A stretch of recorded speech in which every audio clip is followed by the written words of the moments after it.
All right. One must wonder what my problem is to continue. This is ridiculous. Oh. Well, this one should be a winner. Don't worry, I ate. I'm in a good spot. Before this starts, right? Go ahead and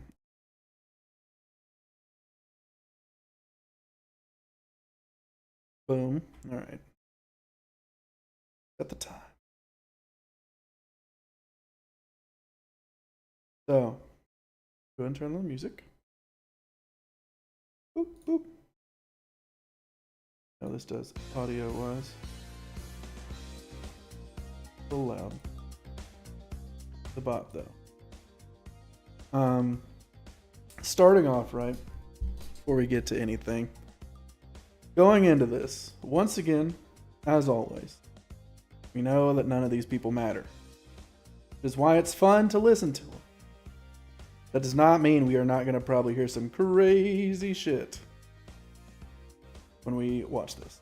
I have stayed spoiler free as always, but I usually try to take a crack at what I think is going to happen. So, first off, this was the day after everybody, like the Republicans got beat up in the state elections, yeah. So this, I imagine that's going to be the first question out of the gate. Is, yo, we just got slaughtered, what's the deal? And, you know, I guess we'll see what's what. My expectation is that we're going to get the same thing we always get, especially from DeSantis, where he just says, yeah, you know, well, I win. That's what we do in Florida. When I was governor of Florida, we swept all of our people, and it didn't matter, and we won it so hard and so strong. Nikki Haley and Chris Christie will probably say that we've got to unhitch from Trump because she's been throwing a few barbs his way more and more. Maybe she realizes that she's definitely not getting vice president. So that might be it. Ramaswamy is probably going to say something psychotic. As far as Israel goes, because that's happened since the last debate, all of them are going to be crazy about it, like insane about it. Oh, music stop.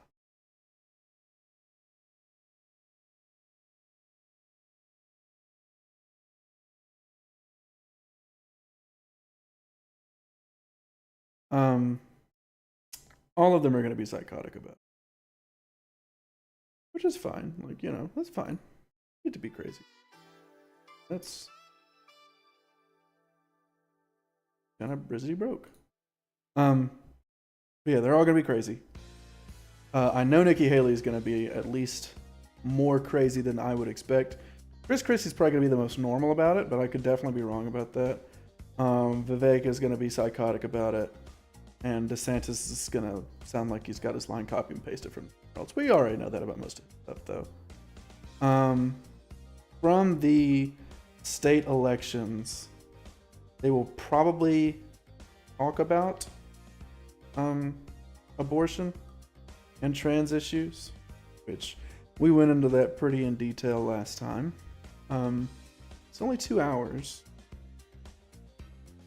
I really don't know what else they would get into. I know they'll try to bring up immigration into it somewhere. Apart from that, I don't know what they would go over that would be new.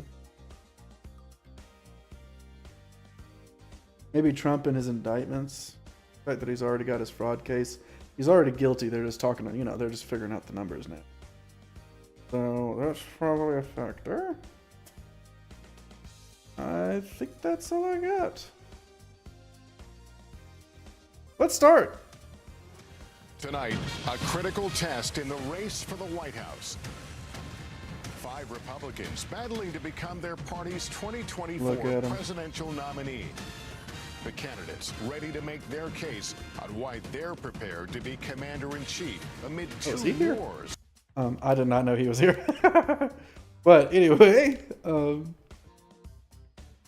also Nikki Haley, shout out to her for posting this on YouTube. But dude, 480p, that's as good as we got. On the world stage, how they plan to tackle stubborn inflation and how they can unite a deeply divided electorate. Who is best to take on President Biden? And can anyone with a soul first beat former President Trump, who's far ahead in the polls? The candidates are here. Florida Governor Ron DeSantis, former UN Ambassador Nikki Haley, entrepreneur Vivek Ramaswamy, former New Jersey Governor Chris Christie, and South Carolina Senator Tim Scott. All these politicians and this fucking guy who sold things. The Republican I had no idea Tim Scott was here. from the Adrian Arst. Oh, he's going to be feral, by the way. He was already trying to take shots and trying to derail things on the last one. I would assume this motherfucker's about to light this shit up. Center in Miami, Florida. Ew, it's in Florida.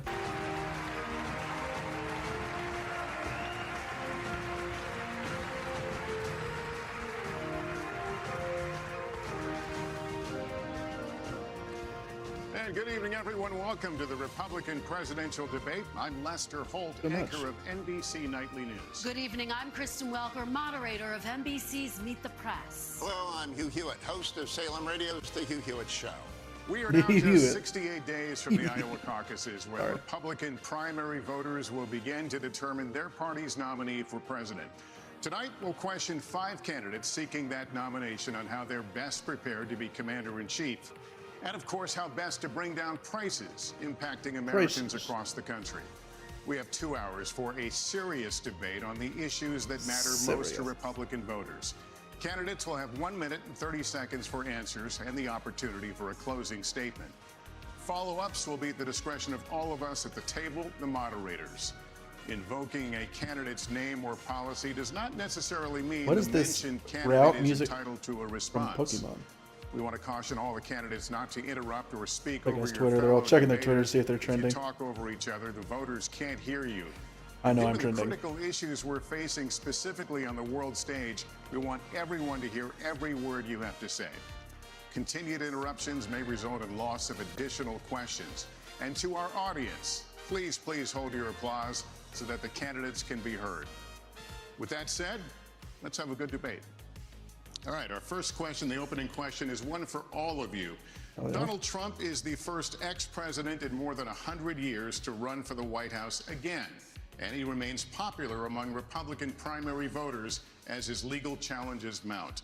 Governor DeSantis, let me begin with you on this one. Speak to Republican voters who are supporting Donald Trump. Why should you and not him be the Republican nominee to face Joe Biden a year from now?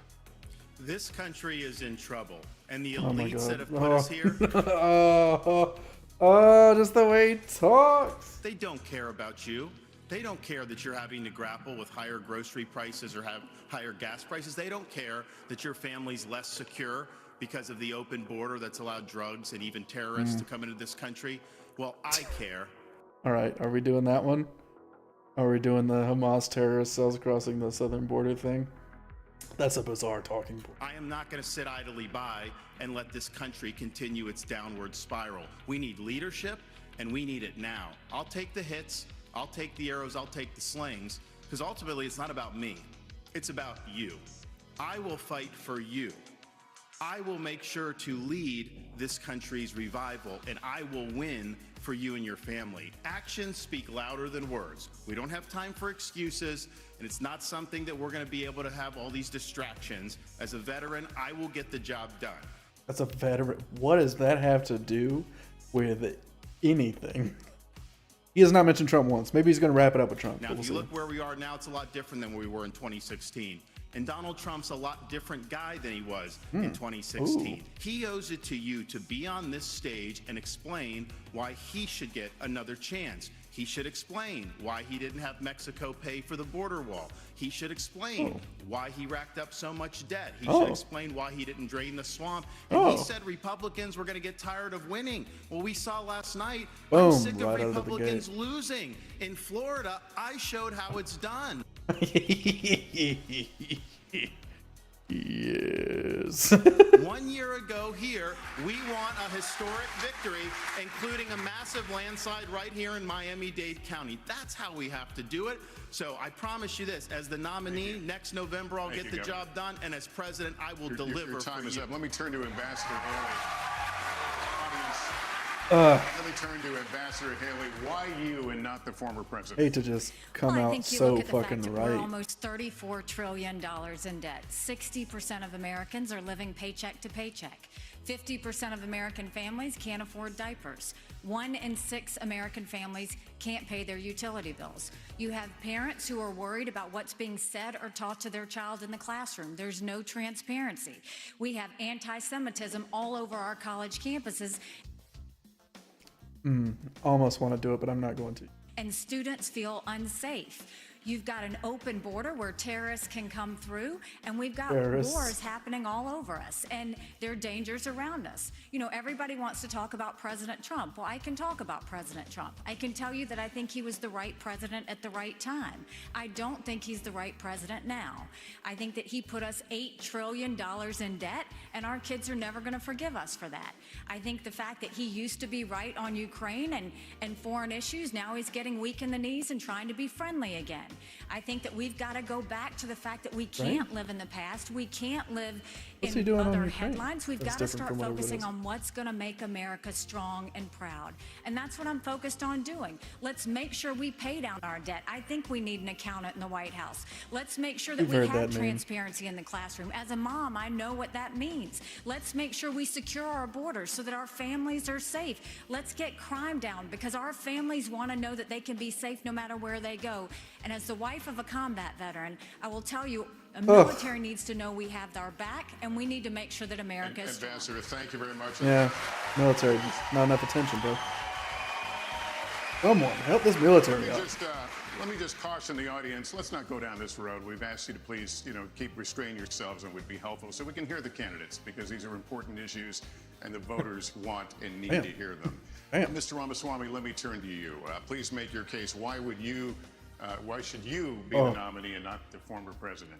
I think there's something deeper going on in the Republican Party here, and I am upset about what happened last night. We've become a party of losers at the end of the day. It is a cancer to the Republican establishment. Let's speak the truth. I mean, since Ronna McDaniel took over as chairwoman of the RNC in 2017, we have lost 2018, 2020, 2022, no red wave that never came. We got trounced last night in 2023. And I think that we have to have accountability in our party. For that matter, Ron, if you want to come on stage tonight, you want to look the GOP voters in the eye and tell them you resign, I will yield my time to you. And frankly, look, the people there cheering for losing in the Republican Party. Think about who's moderating this debate. This should be Tucker Carlson, Joe Rogan, and Elon Musk. We'd have 10 times the viewership, asking questions that GOP primary voters actually care about and bringing more people into our party. You think the Democrats, we've got Christian Welker here. You think the Democrats... What are we talking about? Yeah, these news anchors, why would we do that when we can get a guy who commentates the UFC, an actual moron, and a Nazi question mark with Tucker Carlson? Like, what? What's wrong with these guys? Why are we taking shots at the moderators? Democrats would actually hire Greg Gutfeld to host a Democratic debate. They wouldn't do it. And so the fact of the matter is, Christian, I'm going to use this time because this is actually about you in the media and the corrupt media establishment. Ask you, the Trump-Russia collusion hoax that you pushed on this network for years, was that real or was that Hillary Clinton made up disinformation? What are we talking about? Hello? This is the presidential debate. Did you know you were coming to this? What are we talking about? Go. What? Mr. Ross. This is how we get our country back. We need accountability because this media rigged the 2016 election. They rigged the 2020 election with the Hunter Biden laptop story. Mr. Ramaswamy. They're going to rig this election. Your time is up. Accountability. Let me turn to Governor Christie. Why you... That was bizarre. It's really crazy that they're applauding. Why are you taking shots at the moderators, bro? Like, you're talking about rigging the election and you're taking shots at the moderators about the Trump-Russia collusion thing? What does that have to do? with your relationship with Trump and whether or not you should run against him or not. At what point did he answer the question? Audience, let's not do this. Let's not do this. Let's let the candidates speak. Governor Christie, why you and not former President Trump? Well, Lester, look, you said it at the beginning of the debate. We are dealing with extraordinarily important issues facing this country right now. He's getting ready to get We booed. have our greatest ally in the Middle East under fire from a terrorist group that has committed. Oh, we're gonna go ahead and drop one. One, Tally. Are you insane? Have one. Oh my God, I'm out of my mind. I can't believe that shit. Israel's under fire? What? To wiping them and every Jewish person in this world off the map. Yeah. Yeah, that's them. They want to, I mean, they do want to do that. They're not doing great. I can think of someone who is doing a great job at wiping an entire race of people off the map, though. We have Ukraine with Vladimir Putin, a communist KGB dictator who wants to put the old band back together. He started in Ukraine, and he's going to move to the Baltics and Poland after that. We have inflation in this country that is choking every American family that wants to try to rise up and give their children a better life. And tonight, we need to decide which president is going to be the one to tackle the big issues, who's going to make this country look once again, not just inward, but look outward at the world and say America is the country, the indispensable nation that makes this a safer world. And in a safer world, American innovation, American hard work has always been the thing that has driven our country to greater things. I'm going to be the president who will do those big things. We're not going to be small, and I'll say this about Donald Trump. Anybody who's going to be spending the next year and a half of their life focusing on keeping themselves out of jail and courtrooms cannot lead this party or this country, and it needs to be said plainly. Governor, thank you. Let me turn to Senator Scott. He actually said less about Trump than DeSantis and Haley did. I guess they all came in here and had opening lines ready, and when they didn't just say, and now for our opening remarks, they were like, I'm just going to do the opening remarks anyway. Like, what are we talking about, man? You've said former President Trump can't win. Make your case to Republican voters. Well, certainly. What I would say without any question is that the truth of my life destroys the lies of the radical left. We need a president and a candidate who will actually help our base solidify and attract independent voters into our party. The Great Opportunity Party is now winning back African-American voters and Hispanic voters because we are working on a foundation based on faith. Our nation is facing some deep challenges. Yeah, we all have a lot of faith in the American government. In this nation that is a part of the erosion that we're seeing every single day. It's restoring faith, restoring our Christian values that will help this nation once again become the city on the hill. When Ronald Reagan talked about the city on the hill, he was coming from Matthew 5. When President Lincoln talked about a house divided, that was Mark. Our founding documents speak to the importance of the Abraham Lincoln thought black people were intellectually and fundamentally lesser than faith foundation. You don't have to be a Christian for America to work for you, but America does not work without a faith-filled Judeo-Christian foundation. I would be the president that helps us restore faith in God, faith in each other, and faith in our future. Without that focus, none of the issues, the policies matter. We have to get back to being a nation that is, in fact, the city on the hill, that believes in each other enough for us to fight for that future. Man, none of them really answered the question. Nikki Haley and DeSantis got the closest. Senator Scott, thank you. We're going to turn. Ramaswamy got lost. He went to he thought he was at a different now place. The challenges facing the next commander-in-chief. You'll all be fielding questions first from me and the Republican Jewish Coalition, and then from Kristen and Hugh. So as we continue forward, the Israel-Hamas war is barely a month old. Tonight, Israeli troops are fighting inside Gaza City with over 200 hostages who remain captive there. By the way, today, Benjamin Netanyahu rejected a temporary ceasefire in exchange for hostages. And civilian casualties mount inside Gaza. As President of the United States, what would you be urging Israeli Prime Minister Benjamin Netanyahu? You know what I honestly feel like? I feel like that was a shot at emulating Trump and just going after the quote-unquote corrupt media. I mean, that's what his campaign's been from beginning to end anyway. So I guess I'm not shocked that he's just kind of like, I don't know, fucking around. To do at this moment, Governor DeSantis. I would be telling Bibi, finish the job once and for all. Woo! So early. So early. So early. They don't waste any time. I'm going to crash my computer.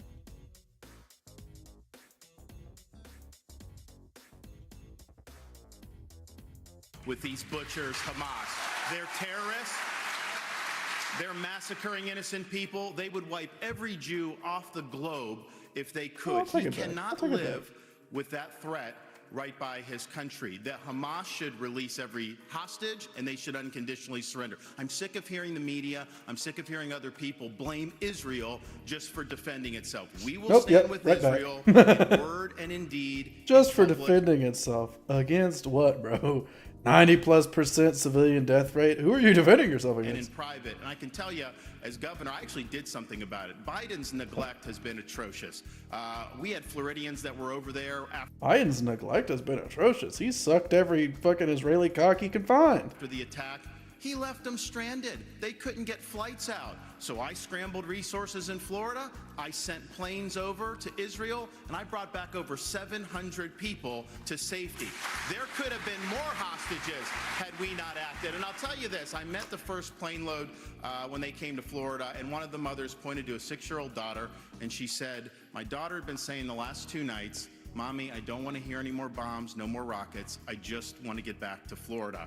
So there's a difference between words and deeds. We acted and we saved lives. Not to be too bleeding heart or whatever, but it is interesting that it was something Rashida Tlaib recently got censured by the House of Representatives for essentially backing the Palestinians. And she said, the sounds of Palestinian women and children and civilians sound the same to me. I don't understand why they don't sound the same to you. And in a story where he's talking about a child saying they don't want to hear any more bombs, he is referring to the Israel-Gaza conflict, where like 1,500 kids, more kids who have died in those bombings than total deaths in the Hamas attack. He's saying, oh, these kids, we got to get this kid out, bro. We're exposed to all this violence. You don't want to hear any more bombs. In the same conversation as the Israel-Gaza conflict is a level of disconnect at best, racism at worst. I cannot fathom. Thank you. Ambassador Haley, what would you do? What would you be urging Prime Minister Benjamin Netanyahu to do? Would you consider humanitarian pause for We're about to hear some crazy shit. example? The first thing I said to him when it happened was I said, finish them. Finish them. And the reason is I worked on this every day when I was at the United Nations. And we have to remember that they have to, 1, eliminate Hamas, 2, support Israel with whatever they need whenever they need it, and 3, make sure we bring our hostages home. We need to be very clear-eyed to know there would be no Hamas without Iran. There would be no Hezbollah without Iran. There would not be the Houthis without Iran. And there wouldn't be the Iranian militias in Syria and Iraq that are trying to hit our military men and women if it hadn't been for Iran. And who is funding Iran right now? China is buying oil from Iran. Russia is getting drones and missiles from Iran. And there is an unholy alliance. We need to be clear-eyed. The last thing we need to do is to tell Israel what to do. The only thing we should be doing is supporting them and eliminating Hamas. It is not that Israel needs America.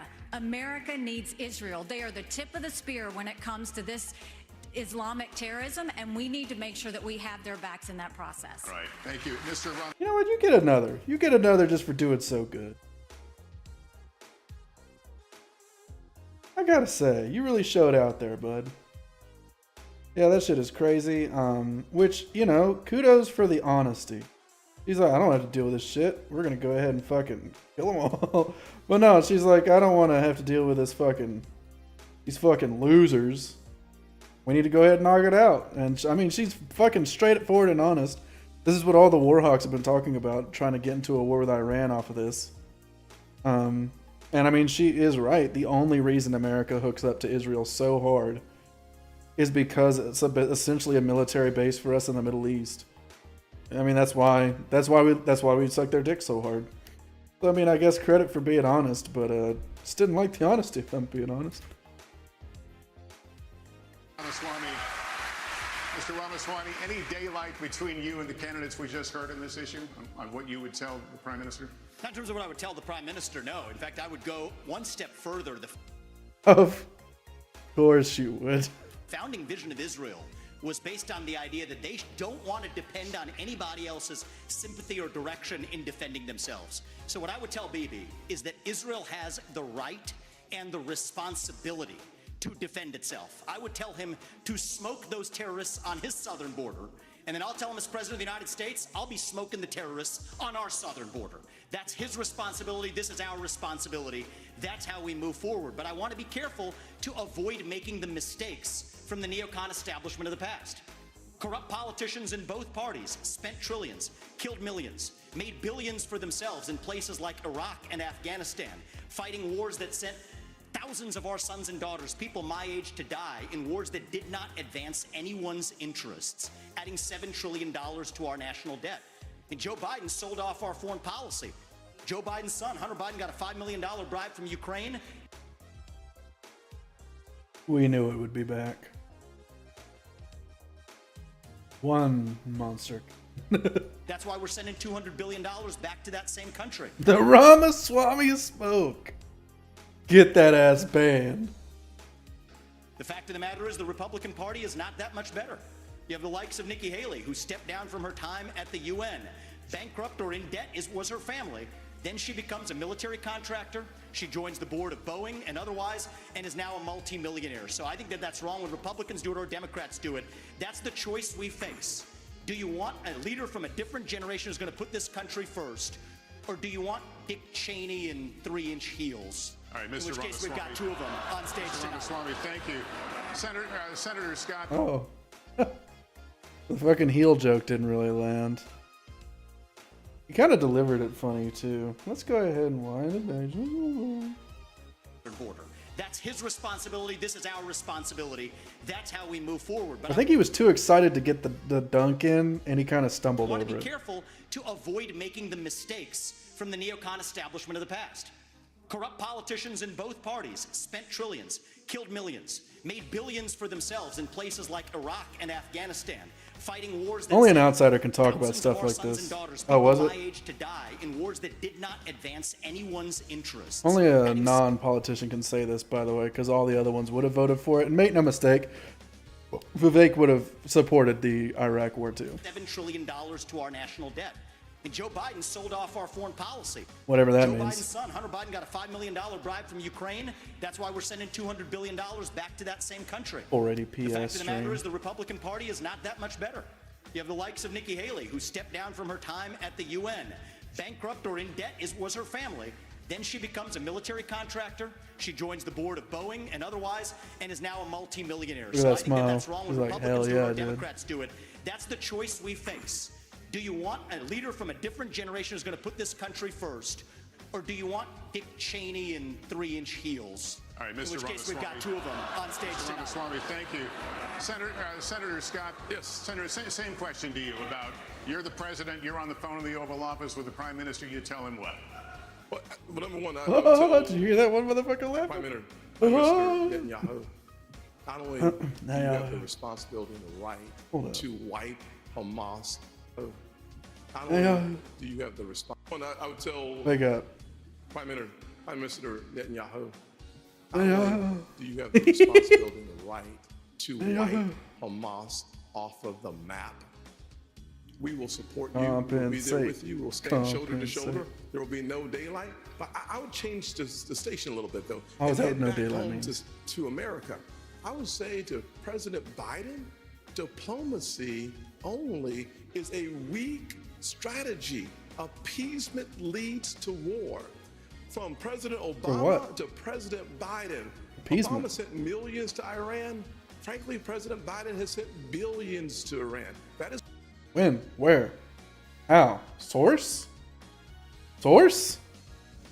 My source is I made it the fuck up. why I've said that there's blood Source? dripping from the hands of President Obama and President Biden. I would tell President Biden with great clarity, if you want to stop the 40+ attacks on military personnel in the Middle East, you have to strike in Iran. If you want to make a difference, you cannot just continue personnel in the Middle East. You have to President Biden. I would tell President Biden with great clarity, if you want to stop the 40+ attacks on military personnel in the Middle East, you have to strike in Iran. Okay, so the answer is just war for Republicans, huh? I guess that's just the answer. If you want to make a difference, you cannot just continue to have strikes in Syria on warehouses. You actually have to cut off the head of the snake, and the head of the snake is Iran and not simply their proxies. In order for us to have a powerful response from America. Dude, you can't even get enough Florida Republicans to applaud for that. That would be, people say this shit all the time, but that would actually be World War III. If we did a strike on Iran, it'd be done. Like, that'd be that. There's no way we would get away with a strike on Iran. America, we have to be in a position of strength. As President of the United States, my foreign policy is simple. You cannot negotiate with evil. You have to destroy it. All right, Neocon. Governor Christie, I want to get you to weigh in here.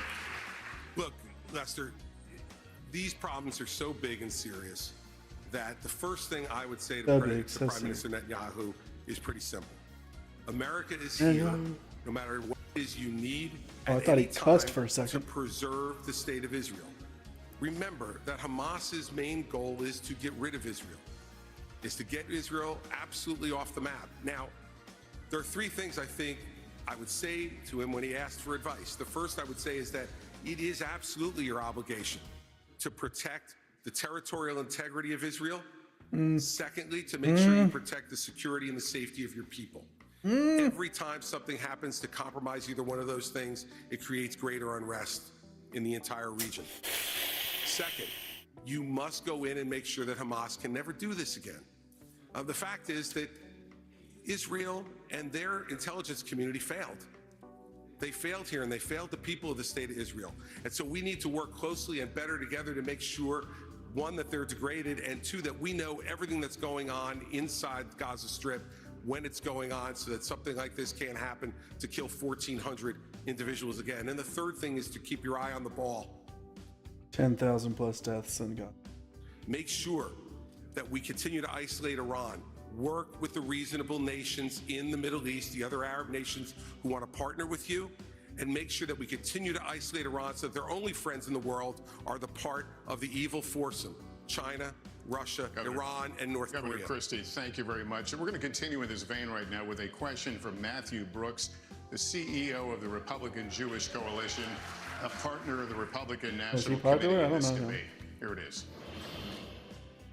Given attacks by Iranian-backed proxy groups on U.S. military bases in Syria and Iraq, attacks that have wounded approximately 24 of our U.S. servicemen, do you support the use of military force by the United States against Iran? Governor Haley, would you please answer that? Yes, I'd first like to say they're 5-inch heels, and I don't wear them unless you can run in them.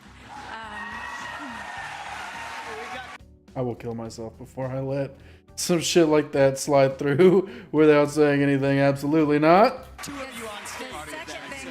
Oh, he's still trying to get that in. It doesn't work. Shields are not for a fashion statement. They're for ammunition. What we need to be doing for Iraq and Syria is, first of all, the idea that our men and women could be targeted and that we've allowed almost 100 hits to happen. under Biden's watch is unthinkable. We need to understand this is Iran giving the green light, telling them what to do, and we shouldn't be doing the tit for tat like what Joe Biden has done. We need to go and take out their infrastructure that they are using to make those strikes with, so they can never do it again. Iran responds to strength. You punch them one and you punch them hard, and they will back off. But what we don't need is Biden falling all over himself to get back in the Iran deal. Him giving $6 billion to get 5 hostages home. Him telling Netanyahu now that he needs a pause or a ceasefire. He's literally said no chance at a ceasefire today. Like, it's not going to happen. He's unhinged. He's not on the team anymore.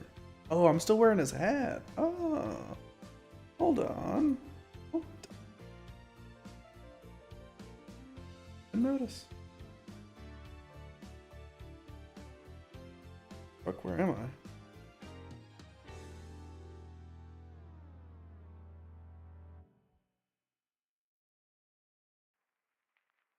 Hold on. I'm brief.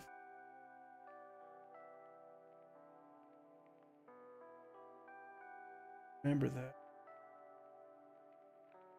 There you go. Almost forgot. Had to knock that shit out. There we go. Boom. Tulsa Gabbard. We don't need him going and sitting there tiptoeing around Iran because he thinks they're going to do something. You don't respond to an enemy and a terrorist with fear. You respond with strength.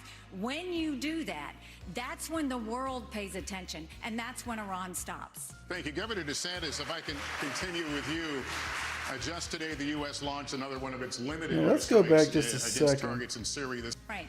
You punch them one and you punch them hard, and they will back off. But what we don't need, Iran giving the green light, telling them what to do, and we shouldn't be doing the tit for tat like what Joe Biden has done. We need to go and take out their infrastructure that they are using to make those strikes with, so they can never do it again.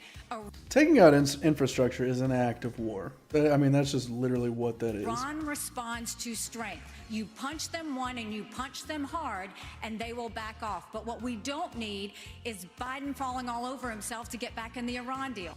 He has had 4 years to rejoin the Iran deal. Him giving $6 billion to get 5 hostages home. Him I don't think that happened. Telling Netanyahu now that he needs a pause or a ceasefire. We know that ain't happening. We don't need him going and sitting there tiptoeing around Iran because he thinks they're going to do something. You don't respond to an enemy and a terrorist with fear. You respond with strength. When you do that, that's when the world pays attention, and that's when Iran stops. Thank you. Governor DeSantis, if I can continue with you. I bet after this debate, Iran really felt like stopping.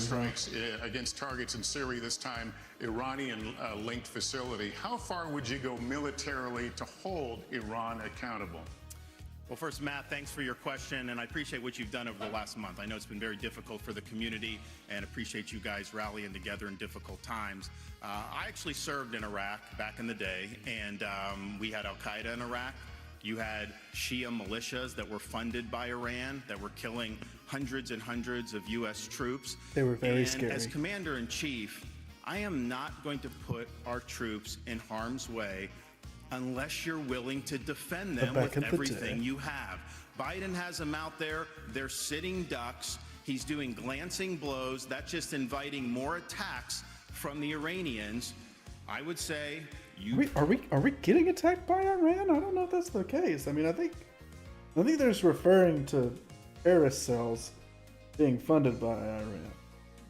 Which I don't know how much they want to talk about funding terrorist cells, considering Netanyahu's history with Hamas. You harm a hair on the head of an American service member, and you are going to have hell to pay. We are not just going to sit there and let our service members be sitting ducks, and that's true whether it's Iran. If you kill one American citizen, you're going to have to kill a lot. Or whether it's any country on the world. We have to be strong, and we have to defend the people who defend us. All right, thank you, Governor. Now our second and final question from Matthew Brooks of the Republican Jewish Coalition. Please watch. Jewish students across the country are threatened and under attack. Yeah, okay. What do you say to Jewish students on college campuses who feel unsafe given the dramatic rise in anti-Semitism? And what do you say Anti-Semitism. The propaganda, man. To university presidents and college presidents who have not met the moral clarity moment to forcefully condemn Hamas terrorism. Condemn Hamas. You must Absolutely. condemn Hamas. I think the scourge of anti-Semitism across this country, including in places like my alma maters and places like Brooklyn Bridge in New York, it's sad to see, but here's what history teaches us. Anti-Semitism is a symptom of a deeper cancer in a country and a society that is lost, and we are lost. Several years ago, when I wrote my first book, Woke Inc., I was talking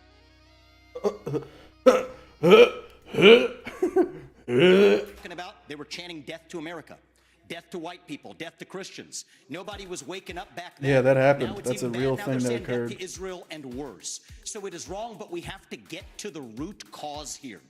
Now, I think it's really important that we do this through leadership, not censorship. Leadership means fill that void with purpose and meaning. Dilute this wokeism and anti-Semitism to irrelevance. These kids, they have no idea what the heck they're even talking about when they're siding with Hamas over Israel. They are fools. But I also No want one to is caution siding you, if we go with the direction of Ron Hamas. DeSantis or Nikki Haley, with whom I respect. You know what? I think they get you one. I think they get you one.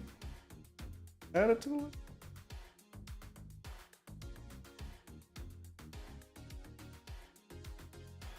Get you one. Respectfully disagree on this issue. Pro-censorship, telling student groups to disband. Mark my words. Soon they will say if you question a vaccine and its side effects, you're a bioterrorist. Dude, the crossing of the conspiracy lines with first off, what is Ron DeSantis doing, brother? You good? Hello, buddy. But the crossing of the conspiracy lines are like, whew, it's hard to keep up with if you don't follow politics, man. Soon they will say that if you show up at a school board meeting, you're a domestic terrorist. Soon if they say that J6 prisoners should be released, you're an insurrectionist terrorist. I mean, you're not an insurrectionist, but you are wrong. So that's where this road ends. We don't quash this with censorship because that creates a worse underbelly. We quell it through leadership by calling it out. These university administrators have lost their way, and we need leadership at the top in the United States of America that restores our founding values and that has no place for this kind of anti-Semitic hate. That's where I stand while respecting our Constitution. I literally want to add to the count every time someone says anti-Semitic or backing Hamas. Senator Scott, let me get you. I probably will. I think most people who have any idea of like a moral compass is, and that are not literally racist, support Palestinian citizens. Dude, like, I can't understand it. That this is like, and it's like the propaganda behind it is insane.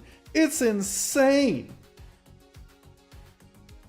10,000 dead citizens, just citizens, 90+% civilian death rate. And the fact that they're bombing evacuation routes, bombing ambulance routes, bombing refugee camps. Holy fuck. I mean, it's vile. The president in America. Federal funding is a privilege, not a right. Number one. Number two, to every student.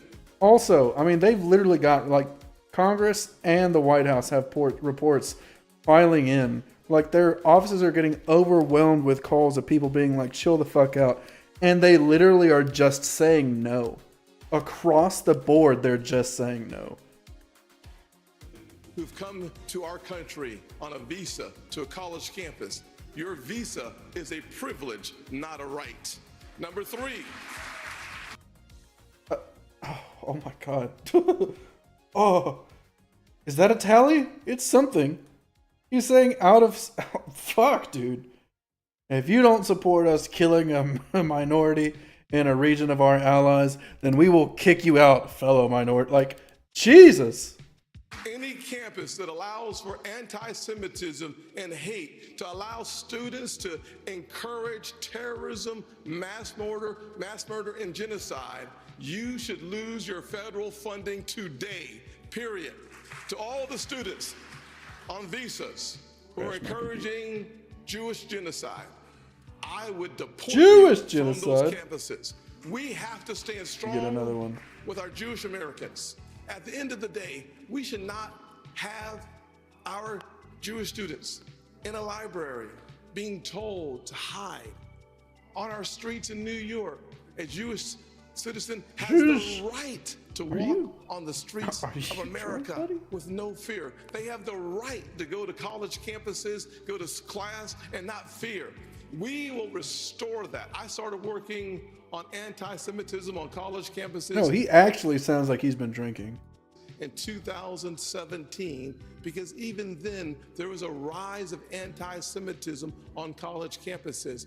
We must force the people off those campuses and Senator frankly, Scott, thank you. Let me out of our country. Let me turn to the God damn! Governor DeSantis here. What do you think about what he just said? I was the first presidential candidate to say, if you are here on a student visa as a foreign national, you're making common cause with Hamas, I'm canceling your visa and I'm sending you home. No questions asked. Second, I have friends here in Florida who their kids do not feel safe even going to university campus at all outside of the state of Florida. You have Jewish students fleeing for their lives at Cooper Union.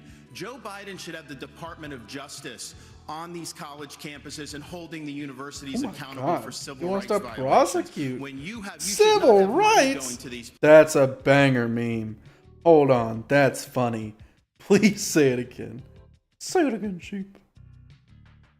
Jewish students fleeing for their lives at Cooper Union. Joe Biden should have the Department of Justice on these college campuses and holding the universities accountable for civil rights violations. Ugh, it couldn't be funnier. When you should not have money going to these places. I already acted in Florida. We had a group, Students for Justice. We don't educate Palestine. anybody. They said they are common cause with Hamas. They said, we're not just in solidarity, this is what we are. We deactivated them. We're not going to use state tax dollars to fund jihad. No way. And what is Biden doing? Not only is he not helping the Jewish students who are being persecuted, he is launching an initiative to combat so-called Islamophobia. No, it's the anti-Semitism that's spiraling out of control. That is what we have to confront. Wait, why is Tim Scott dropping an amen in the middle of that? You good, bud? You're running against him. And as president, I can tell you this, we are not going to stand for this on college campuses any longer. All right, Governor, thank you. Let me turn to Governor Christie, and considering what he just said, you led a state with a... Why's he sticking his neck out like that? What the hell was that? Hold on, quick replay. I can't, I gotta stop pausing. Population. Last month, as you know, a 6-year-old Palestinian-American boy was killed in Illinois by his landlord. His mother was also stabbed more than a dozen times in what has been charged as a hate crime. What do you say to Muslim Americans who are also feeling afraid for their safety right now? Lester, I'm the only one on the stage who's actually had experience in dealing with this. I was appointed by President Bush to be the U.S. Attorney in New Jersey on September 10th, 2001. And when I took over that job after the September 11th attacks, I had to deal with a situation in our state that was explosive. We're the most ethnically diverse state in this country. And so first, we heard credible reports about Jewish students and synagogues being threatened in our state in the aftermath of 9/11. We made sure that we sent federal agents to those synagogues and we protected them, and the same thing should be being done now.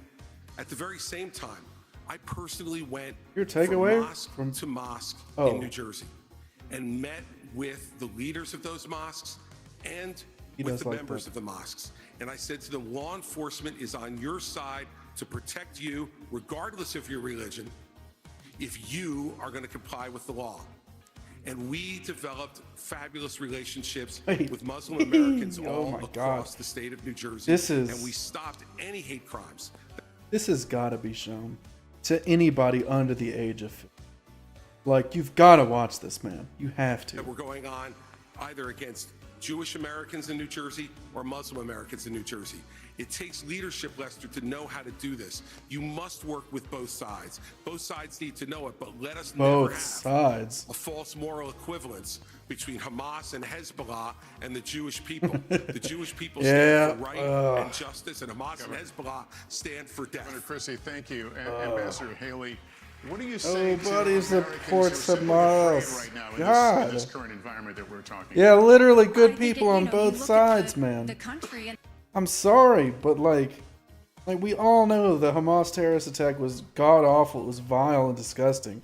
But like, who in a reasonable mind that does not have something to gain from this, obviously, who in their right minds thinks that the reaction has been warranted? It is genocide. And the country is all out of sorts. I think, look at what these kids are dealing with on college campuses. What makes me so angry is not only do you have the kids barricaded in the library, they've said they were going to shoot up the kosher dining hall. You've got kids' dorm rooms who are being set on fire because they have something related to Israel on their doors. No person should ever feel in danger like this. And this is what I would say about our college presidents, is if the KKK were doing this, every college president would be up in arms. This is no different. You should treat it exactly the same. Anti-Semitism is just as awful as racism, and we've got to make sure they're protected. And for everybody that's protesting on these college campuses in favor of Hamas, let me remind you, in favor of Hamas, Hamas said death to Israel and death to America. They hate and would kill you too. And the idea that they're talking about genocide for the Jewish people, that's not the values of America. That's not us. We're better than that. We don't need to celebrate terrorists. We don't need to celebrate genocide. We don't. There's no way. There's no way. There's no way. It's not possible. It's literally, it's not possible. Those words did not just leave. I imagine that. I read into that. They're like, woo. And the idea that they're talking about genocide for the Jewish people, that's not the values of America. That's not us. We're better than that. We don't need to celebrate terrorists. We don't need to celebrate genocide.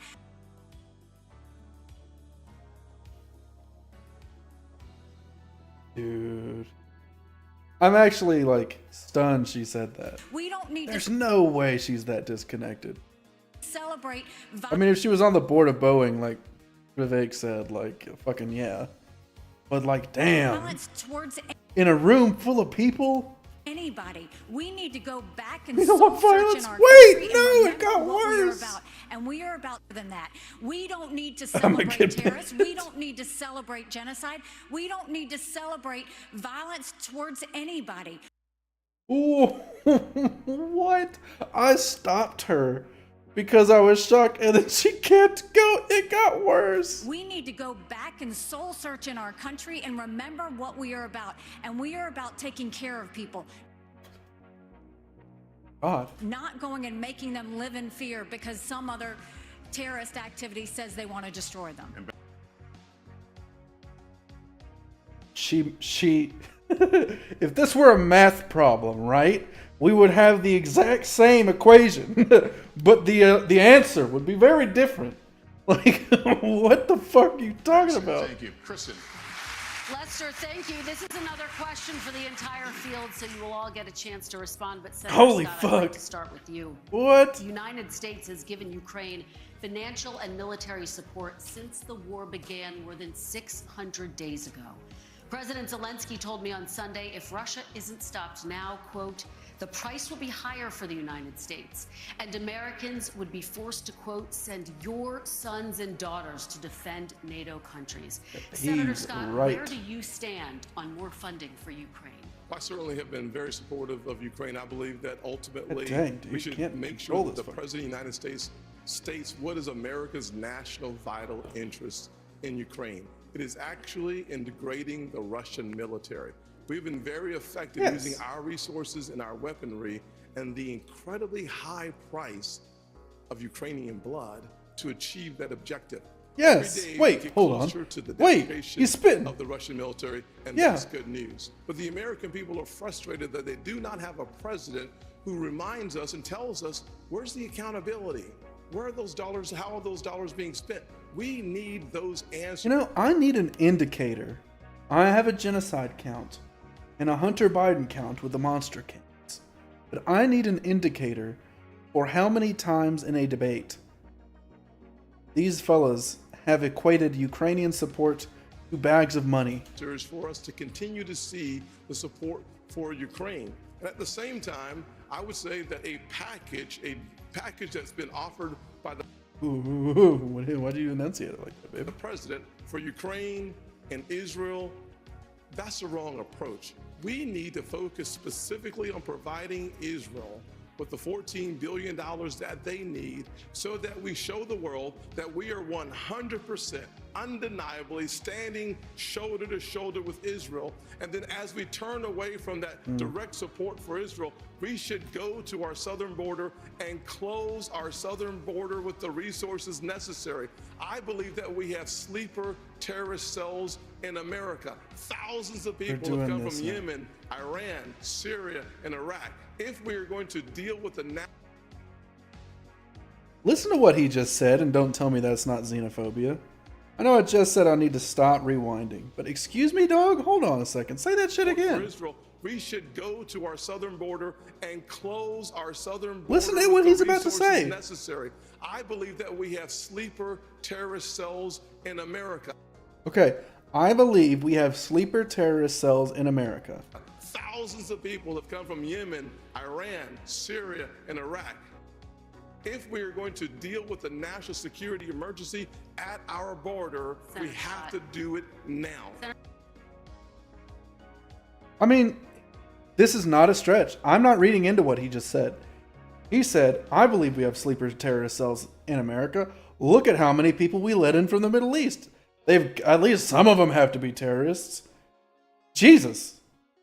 Like, is no one going to say anything about that? I mean, they're not, but like, holy fuck. Clear, if you were president, if you were in the Oval Office today, would you sign off on more military funding for Ukraine, or would you discontinue it?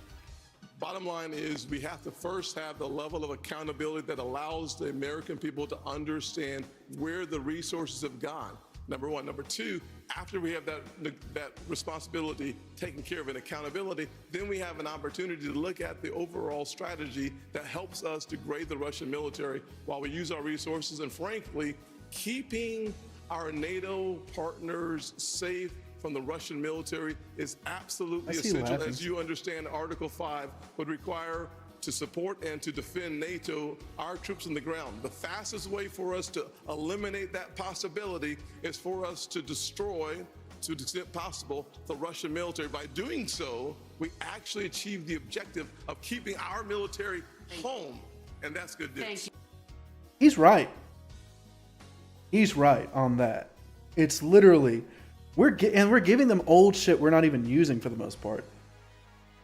We're obviously not in a full-scale war. But, I mean, we're giving them things that we've already, paid contracts for. You know, this has been paid for a long time. And we're just giving them old shit. They're obviously Russia is using, fucking ancient stuff. But we're using fairly old shit, too, and just giving it to them that we've already paid for, all that shit. But it's, being put across as, a currency thing. He's right. I mean, we're taking out Russian military. What would be the term? Units, I guess? I don't know. I play Fire Emblem. Units, fuck it. And we're losing nothing for it. And I know from the fact that he was laughing a moment ago, Vivek is about to say some crazy shit. But here we go, because I have no idea what he has wrong with what he just said. Mr. Ramaswamy, are you persuaded by President Zelensky's urgent new plea? Where do you stand on more funding? I'm absolutely unpersuaded. And I'm actually Please die. watching the Ukraine Hawks quietly, delicately tiptoe back from their position. Ukraine Hawks. How are you a hawk when you're not at war? What does that mean? Are they trying to get into a war? No, Biden's explicitly shown that he's not trying to get into a war with Russia. What do you mean hawk? Is that just a term you figured out? Did you read that in a book somewhere? As this thing has unwound into a disaster. The first half of this race, I was the only person standing for it. Now they're actually quietly coming around to being more cautious, as they should. Level with the American people here. Ukraine is not a paragon of democracy. They don't have to be to not have the sovereignty of their nation invaded. This is a country that has banned 11 opposition parties. Yeah, well, Russia's supporting parties in a war where their national sovereignty has been invaded. It has consolidated all media into one state TV media arm. a lot of their cities have been destroyed. And once again, I don't know if you want pro-Russian media going on during an invasion. I mean, I'm just saying. Saying it makes sense, you know. That's not democratic. It has threatened not to hold elections this year unless the U.S. forks over more money. That is I could see them possibly not having the money. It's not democratic. It has celebrated a Nazi in its ranks, the comedian in cargo pants, a man called Zelensky, doing it in their own ranks. That is not democratic. Wait, what? What did he More say? facts for you that you won't hear from the mainstream in either party or this year unless the U.S. forks over more money. That is not democratic. It has celebrated a Nazi in its ranks, the comedian in cargo pants, a man called Zelensky. Like, you calling Zelensky a Nazi? Doing it in their own ranks. That is not democratic. Are they talking about the thing with the Canadian Parliament where there was a Nazi guy? Or did he call Zelensky a Nazi? More facts for you that you won't hear from the mainstream in either party or the mainstream media. The regions of Ukraine that are occupied by Russia right now in the Donbass, Luhansk, Donetsk, these are Russian-speaking regions that have not even been part of Ukraine since 2014. That other people probably couldn't name those provinces for you. Everyone, literally everyone who's vaguely involved in politics could name those regions for you. And they have been a part of Ukraine. They've just been in active, like, wartime, essentially. Not wartime, but soft wartime. Those are the hard facts. And sort of... Those are not hard facts. I mean, I hate to interrupt him constantly, but he's just saying things that aren't true over and over Frame again. this as some kind of battle between good versus evil. Don't buy it. And I'd like the likes of the sharpest of the war hawks on Ukraine, Nikki Haley, to have some accountability and answer. Do you want to use U.S. taxpayer money to fund the banning of Christians? That is actually what's happening. They're using the Ukrainian Orthodox Church. They have banned them. The Ukrainian parliament just did this last week, supported by our dollars. And I think you owe it to the American people, Nikki, to at least this one time at least condemn. Thank you. That's time. At least to condemn their banning of Christians. Mr. Ramaswamy, thank you. Mr. Ramaswamy, thank you. We asked. Orthodox Russians are like the Orthodox Church is technically Christian, isn't it? The questions. Not technically, I mean, it is, isn't it? What is your take on more funding for Ukraine? I am telling you, Putin and President Xi are salivating at the thought that someone like that could become president. They would love to see The fact of the matter is she doesn't answer So this is what I will tell you. We're driving Russia first of all, into China's hands because of you these had foolish your time policies. to talk. The ambassador has the floor. Thank you. Ambassador, The please. first thing I'll tell you is we all remember what that thug did when he invaded Ukraine. We all know that 500,000 people have died because of Putin. And here is a freedom-loving... Fair enough. You know what? My boy gets a genocide count just for fucking Ukraine, bud. Acting up. pro-American country that is fighting for its survival and its democracy. No, I don't think we should give them cash. I think we should give them the equipment and the ammunition to win. And I'll tell you, if Biden had done it when they first asked for it, this war would be over. That's all he's done, dude. But let's also remember this. When you left Afghanistan in shambles and left them with a ton of weapons and money, it's not that we left, it's how we left. When you look at Ukraine, don't think for a second, now everybody wants to move away from Ukraine.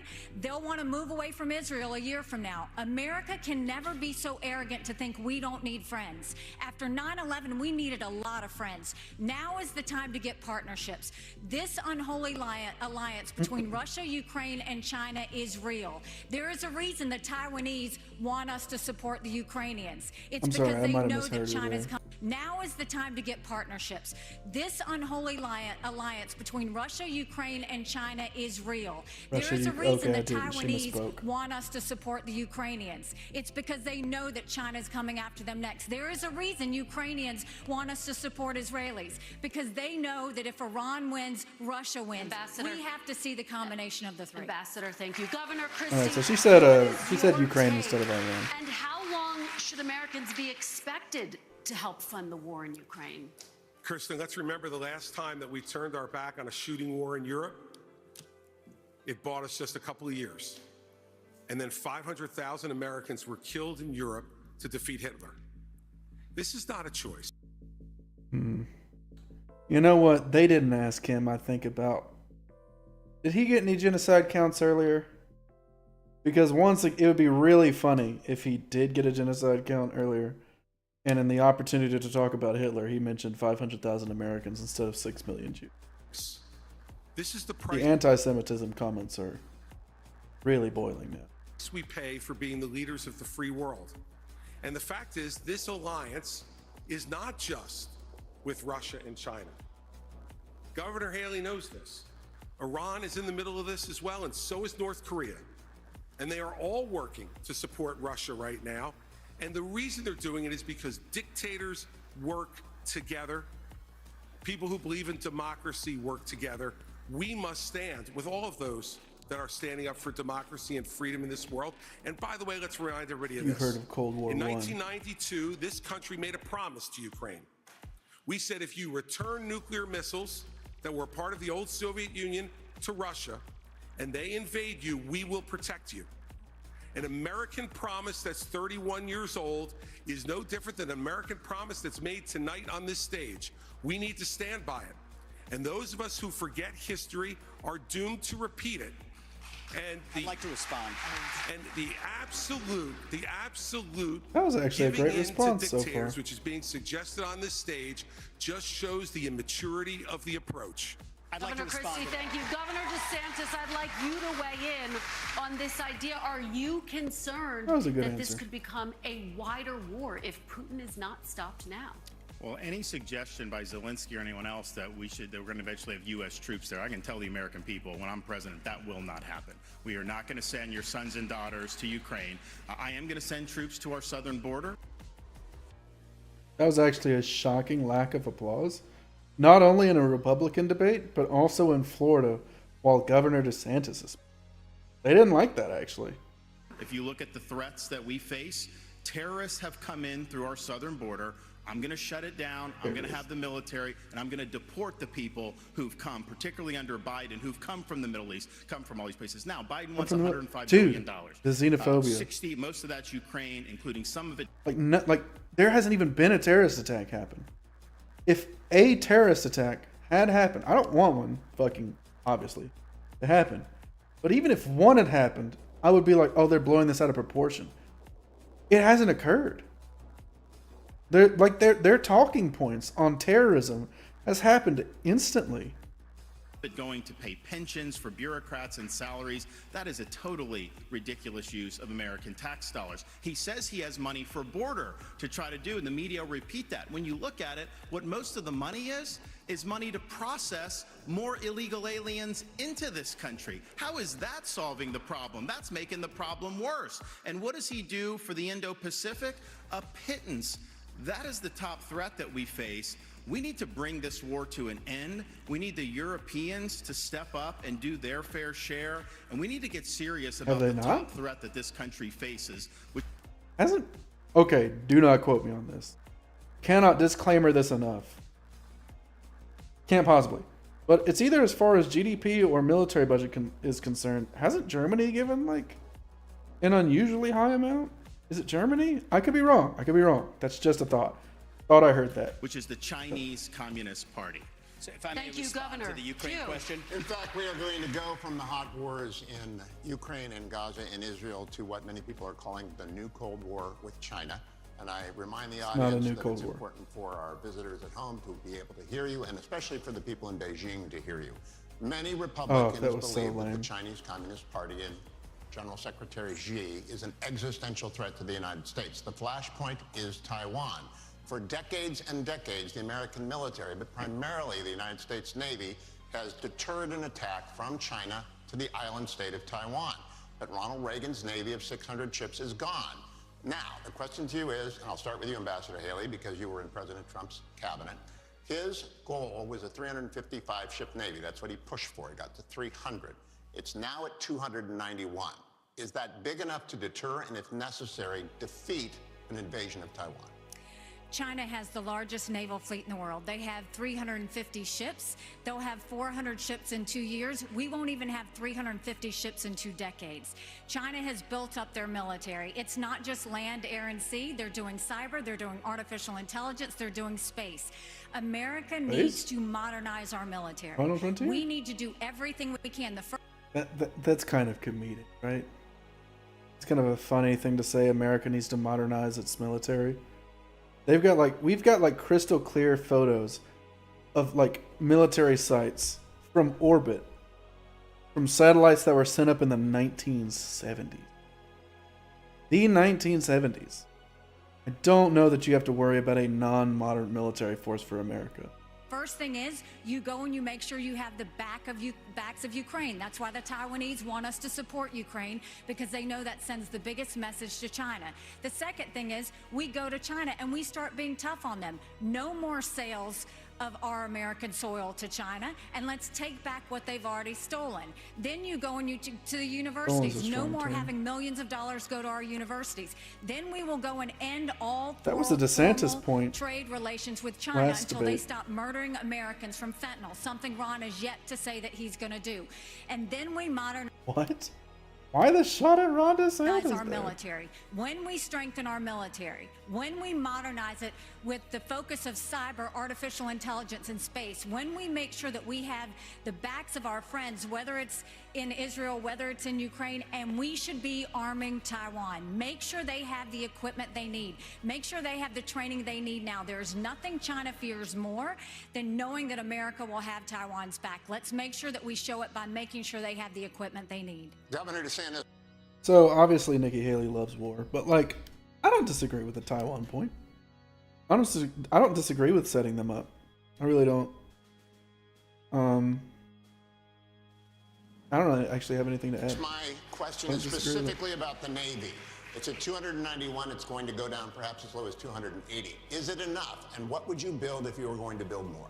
Not enough. We have to have the ability to back up a strategy of denial of President Xi's ambitions. And if China's able to be the world's leading superpower, that will affect you and your family in ways that are going to be very bad. They will export authoritarianism all around the world as the cost of doing business. They will impose things like social credit scores and internet monitoring. So this is, to this generation, what the Soviet Union was to the post-World War II generation.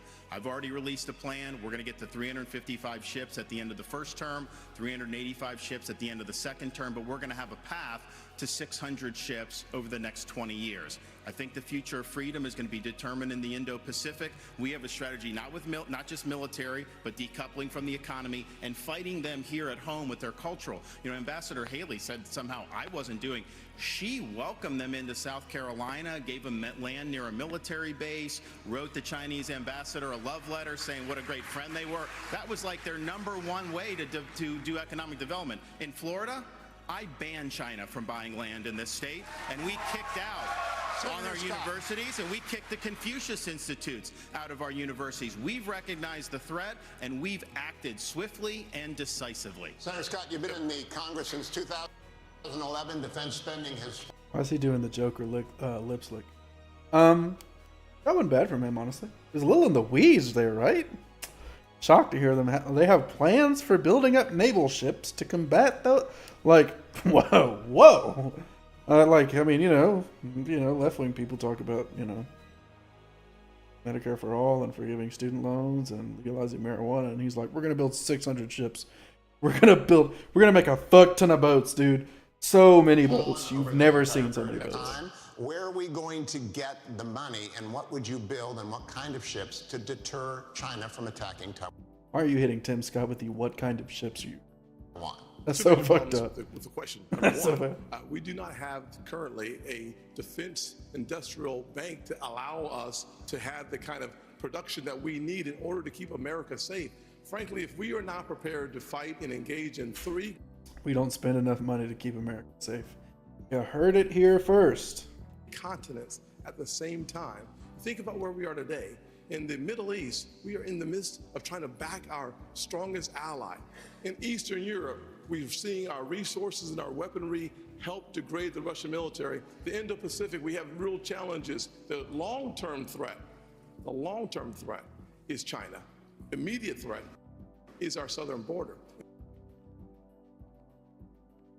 So at this point where no question has been asked about the southern border, for us to have the it's a virtue signal. To fight 3 different continents at the exact same time, we are going to have to invest not a problem.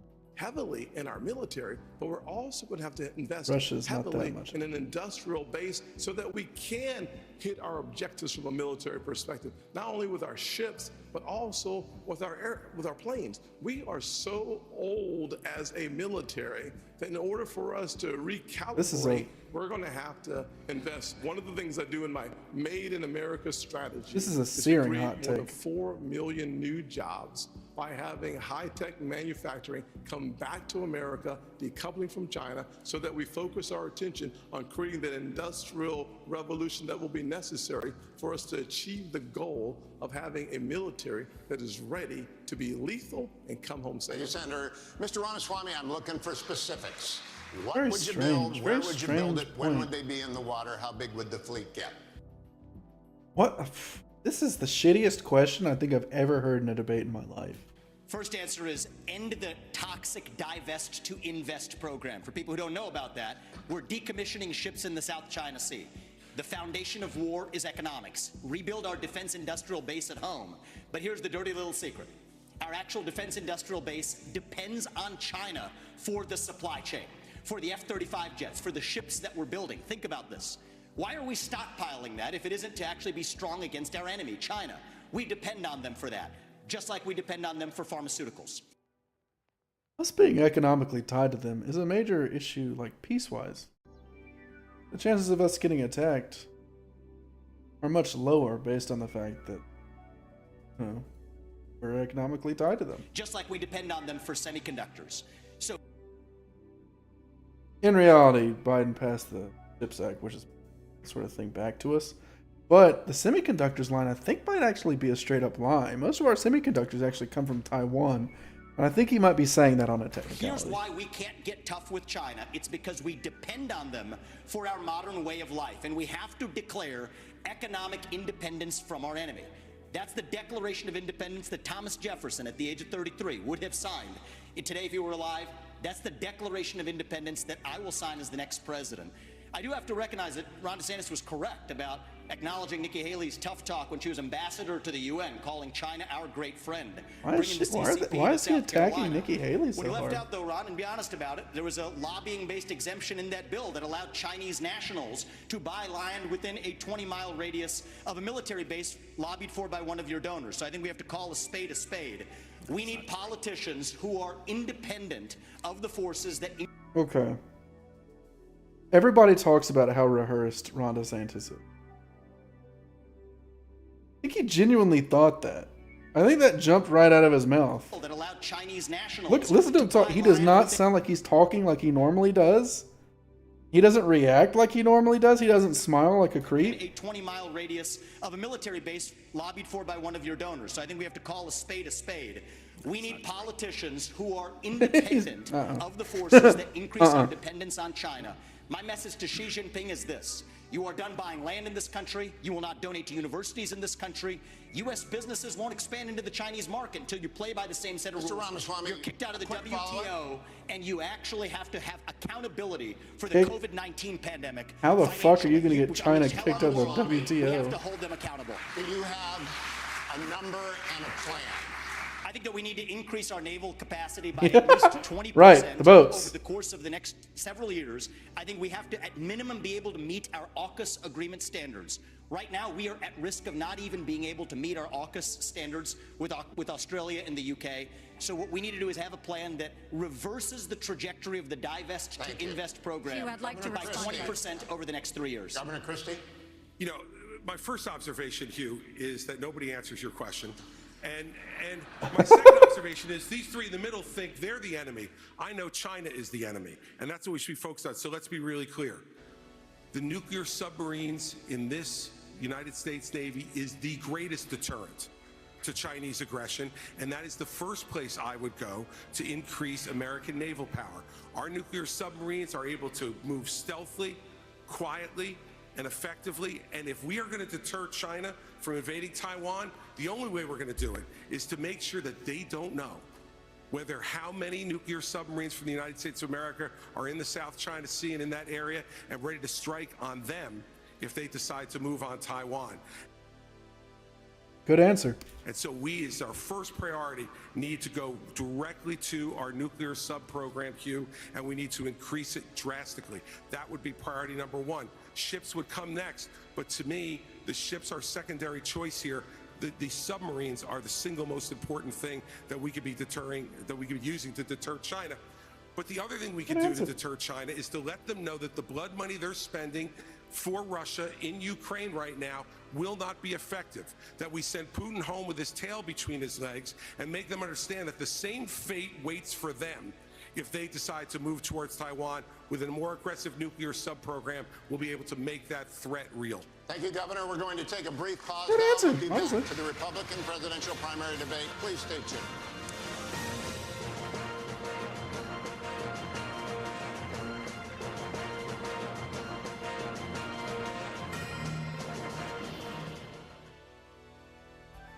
I'm Sarah Esrich. I'm the Life Oh, Management right, Director right, at right, Independence right. Village, a senior living community in Such a Waukee, Iowa. stream. Everybody here.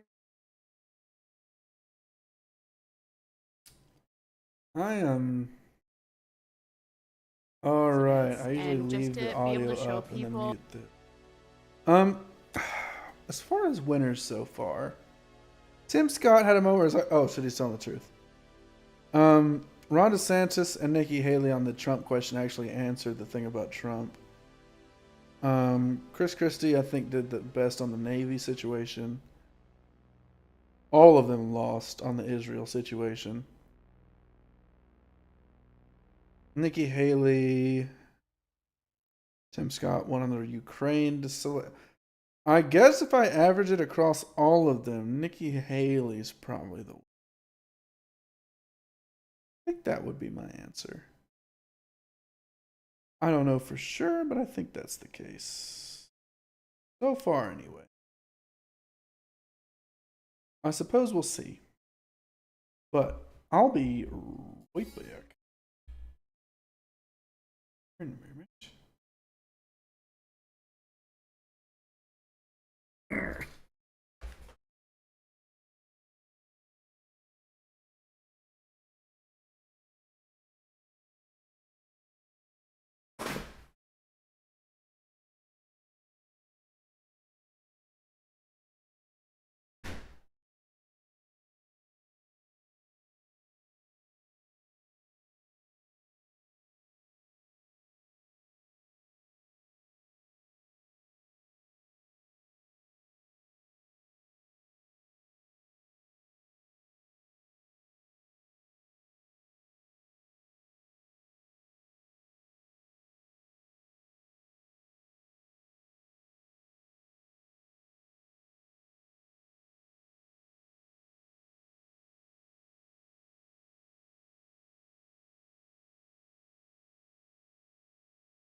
All right. I'm back. We may continue.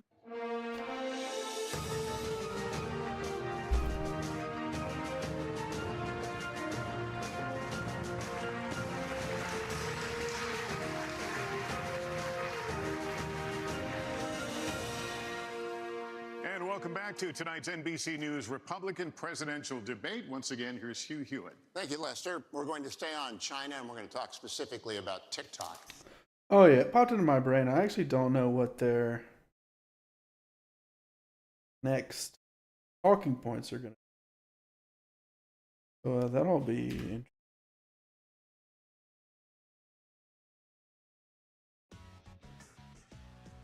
Last week, Congressman Mike Gallagher, who is chairman of the House Bipartisan Select Committee on the Chinese Communist Party, published a long essay on TikTok following the flooding of pro-Hamas propaganda onto TikTok accounts across the United States.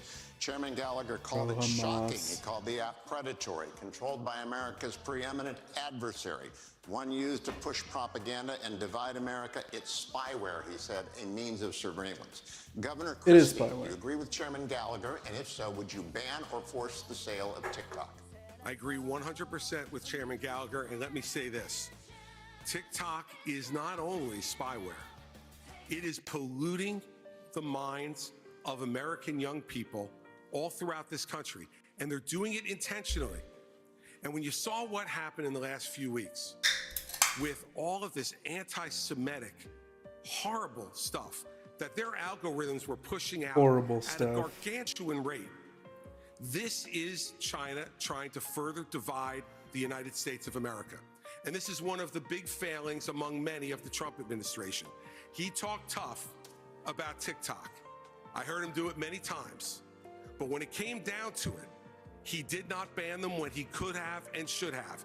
And now since then, we've had an additional nearly 6 years of this type of poison being put out throughout the United States, even putting aside the spying, which we know is going on, and the theft of American personal data and information. I said spying like someone's in my back. first week as president, we would ban TikTok. They want to go ahead and sell it? Let them go ahead and sell it. But I'll tell you another reason. Is in the first week in office, Chris Christie would ban TikTok. We would do it. Facebook's not in. I am no longer a big Biden boy.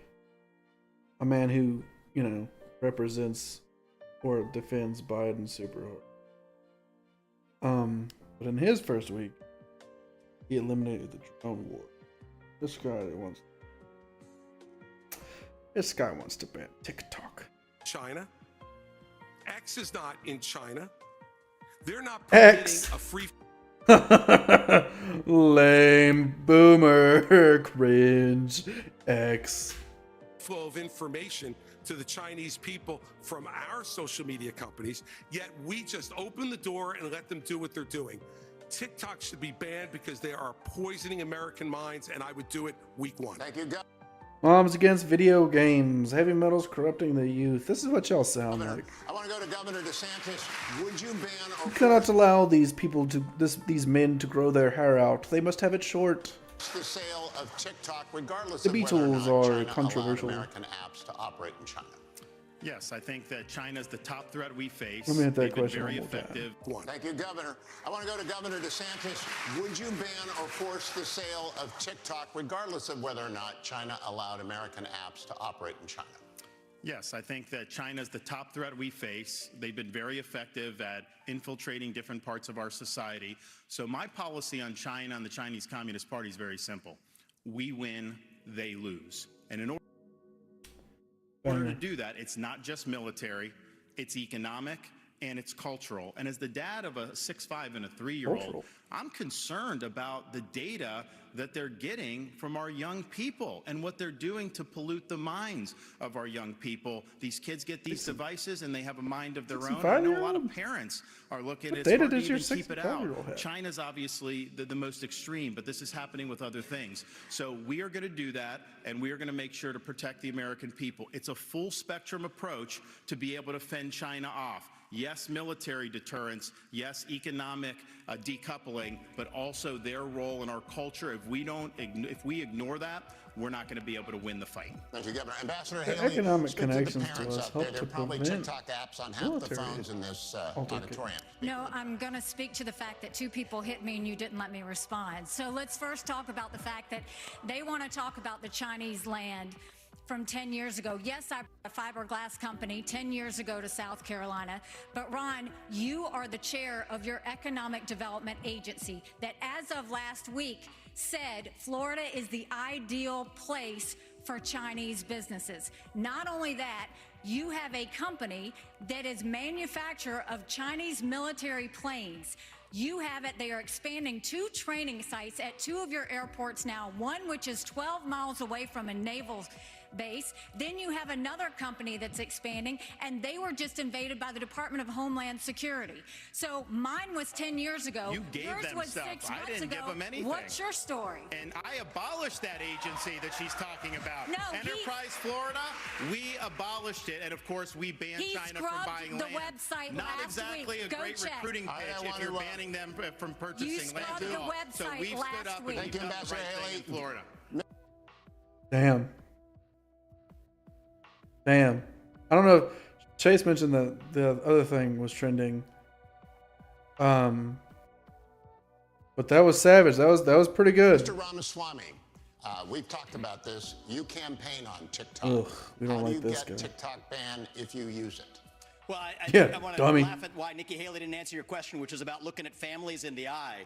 In the last debate, she made fun of me for actually joining TikTok while her own daughter was actually using the app for a long time. So you might want to take care of your family first. Leave my before daughter preaching to out of your anybody else. voice.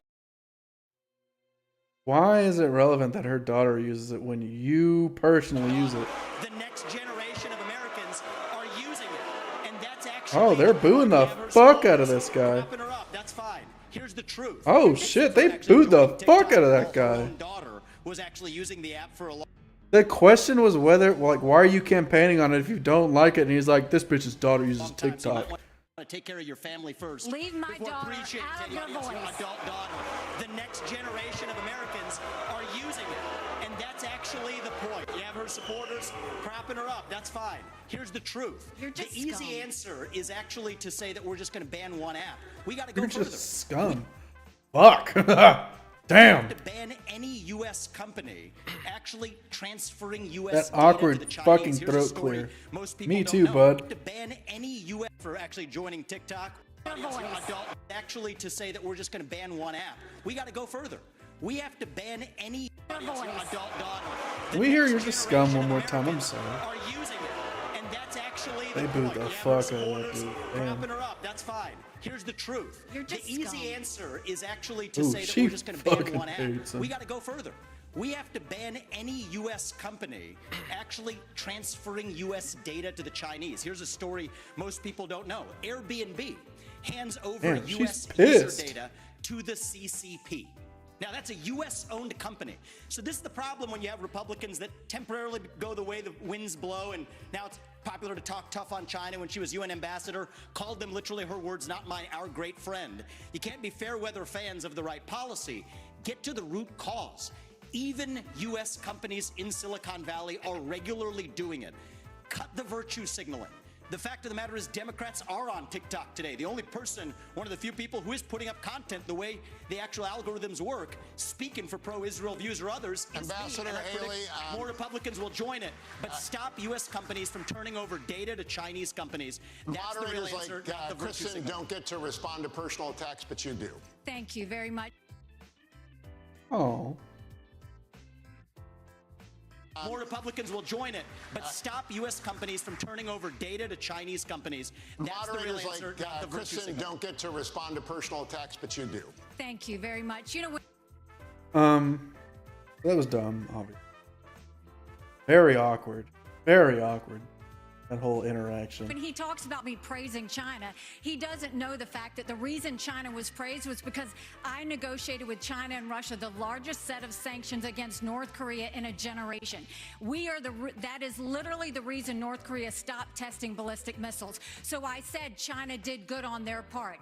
That was a negotiation you could never do. What you said, Nikki. Those are your words, not mine. And so just own up to it. You would never can change your mind. That's allowed. But don't lie to the people about what you've said or what you've done in South Carolina. My entire career at the United Nations. Every day I fought China, and I did it by making sure no one could get any agency heads in UN. I did it by making sure that we called them out on human rights. I did it by making sure that we held them accountable on everything that they did. That's the reason we got out of the Human Rights Council. That's the reason we called them out. And there's not been a day I haven't stopped. Senator Scott, it is your turn. Mr. Ramaswamy. You made afterwards. Yeah, shut the fuck up. Hanging on to the rules here, Mr. Ramaswamy. Senator Scott.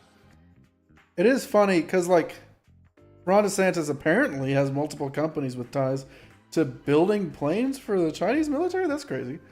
And then, obviously, Vivek Ramaswamy sold his companies out to China. And then they're blasting Nikki Haley. And Nikki Haley's like, yeah, I praise them because they helped keep North Korea from creating ballistic missiles. Thank you. Seems a little lopsided. I appreciate y'all clapping for me already. This is wonderful answer. Love this. Without any question.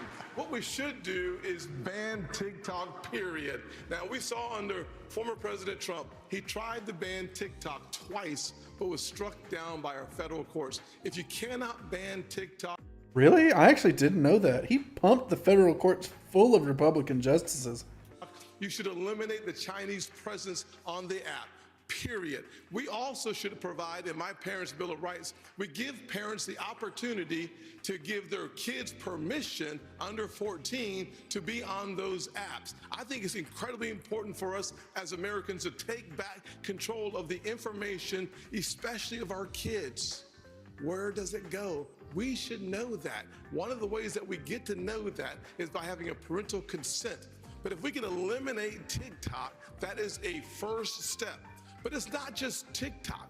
China continues to spy on our kids, but they're also buying our farmlands. We talked about that several times there. We have to make sure that we use the tools that are in our toolkit to stop China from buying farmland near our bases. The third thing we have to do is make sure that they stop stealing our intellectual property. They're literally stealing our IP to compete against us near our bases. The third thing we have to do is make sure that they stop stealing our intellectual property. They're literally stealing our IP to compete against us. My administration, we stop that day one, and we start making sure that we create six-figure income for jobs made in America through my strategy. Kristen. That wasn't a bad answer. Q, thank you so much. We're now going to talk about Venezuela, where millions have fled political and economic. That's relevant right now. Yeah, let's talk about Venezuela. Turmoil. Many Venezuelan immigrants are settling right here in Florida. Former President Trump and President Biden have taken different approaches to Nicolas Maduro's regime with little result. Former President Trump put economic pressure on Venezuela and definitely something they also do. One of Maduro's rivals. President Biden temporarily eased sanctions to encourage electoral reforms. Governor DeSantis, do you see the political situation in Venezuela as a threat to the United States, and what would your approach be? We should never rely on Venezuela for oil like Biden has had to go beg. I'm going to unleash all of America's energy potential. On day one, I'm taking all the Biden regulations, the Green New Deal, ripping it up and throwing it in the trash can where it belongs. We're going to lower your gas prices. We're going to create jobs. We're going to lower energy costs. We're also going to be more energy independent and secure. We'll choose Midland over Moscow. We'll choose the Marcellus over the Mullahs, and we'll choose Bakken over Beijing. That is good for America's national security. Biden's Green New Deal, that's good for Venezuela. It's good for Russia. It's good for Iran. And it's a ballsy sentence to say that Biden's oil and energy plan is good for That's pretty fucking It's stupid. good for China. So I would turn the screws on the Venezuelan regime. I think it's a corrupt, dictatorial regime, and we should never go hat in hand begging for oil from them. Just to be clear, would you reimpose the sanctions? Yes, absolutely. Ambassador Haley, what would your approach be? I just said that. You know, I stood on the Simon Bolivar Bridge and watched thousands of Venezuelans cross for hours in the hot sun holding their babies to get the one meal they might get that day going from Venezuela to Colombia. They were fleeing socialism and begging for freedom. We need to make sure that we do everything we can to sanction Maduro. We shouldn't be getting dirty oil and sanctioning Venezuela. Biden just gave 500,000 Venezuelans temporary priority status, which is just going to have more of them come. Okay. Okay. Can we take a moment? Why is that a problem? Nikki? Nicole? What? Why is that an issue? But on the energy side, it cracks me up that Ron continues to do this. He has opposed fracking. He's opposed drilling. Last time he said it wasn't true. Sorry, taking a sip of my drink. All right, he did that shit. Earlier, he was like, "That's not." He's already doing the politician smell. He did that shit. And everybody found out that it was true. He opposed it before Florida voters even voted on it. He was praised by the Sierra Club, and you're trying to make up for it and act like you weren't a liberal when it comes to the environment. You were. You always have been. Just own it if that's the case. But don't keep saying you're something that you're not. Let me respond to that. Our whole Why are they letting responses happen now? whole energy plan, you can't get the shale without fracking. We are absolutely going to frack, but I disagree with Nikki Haley. I don't think it's a good idea to drill in the Florida Everglades, and I know most Floridians agree with me. You banned fracking. Thank you very much. Lester? All right, well, thank you. Let's turn to one of the biggest issues for voters. That, of course, is the economy. This is a question that will go to all of you. An Iowa voter recently told NBC News, "How am I going to make sure my pantry's stocked without breaking the bank?" You've all said the best way to deal with rising prices is to cut government spending. But that would take time to play out, and Americans are struggling right now. Senator Scott, I'll start with you. What would you do the moment you take office to help Americans manage the cost of living? So we're talking about short term here. Political instincts activate. Vivek's gonna say get out of Ukraine.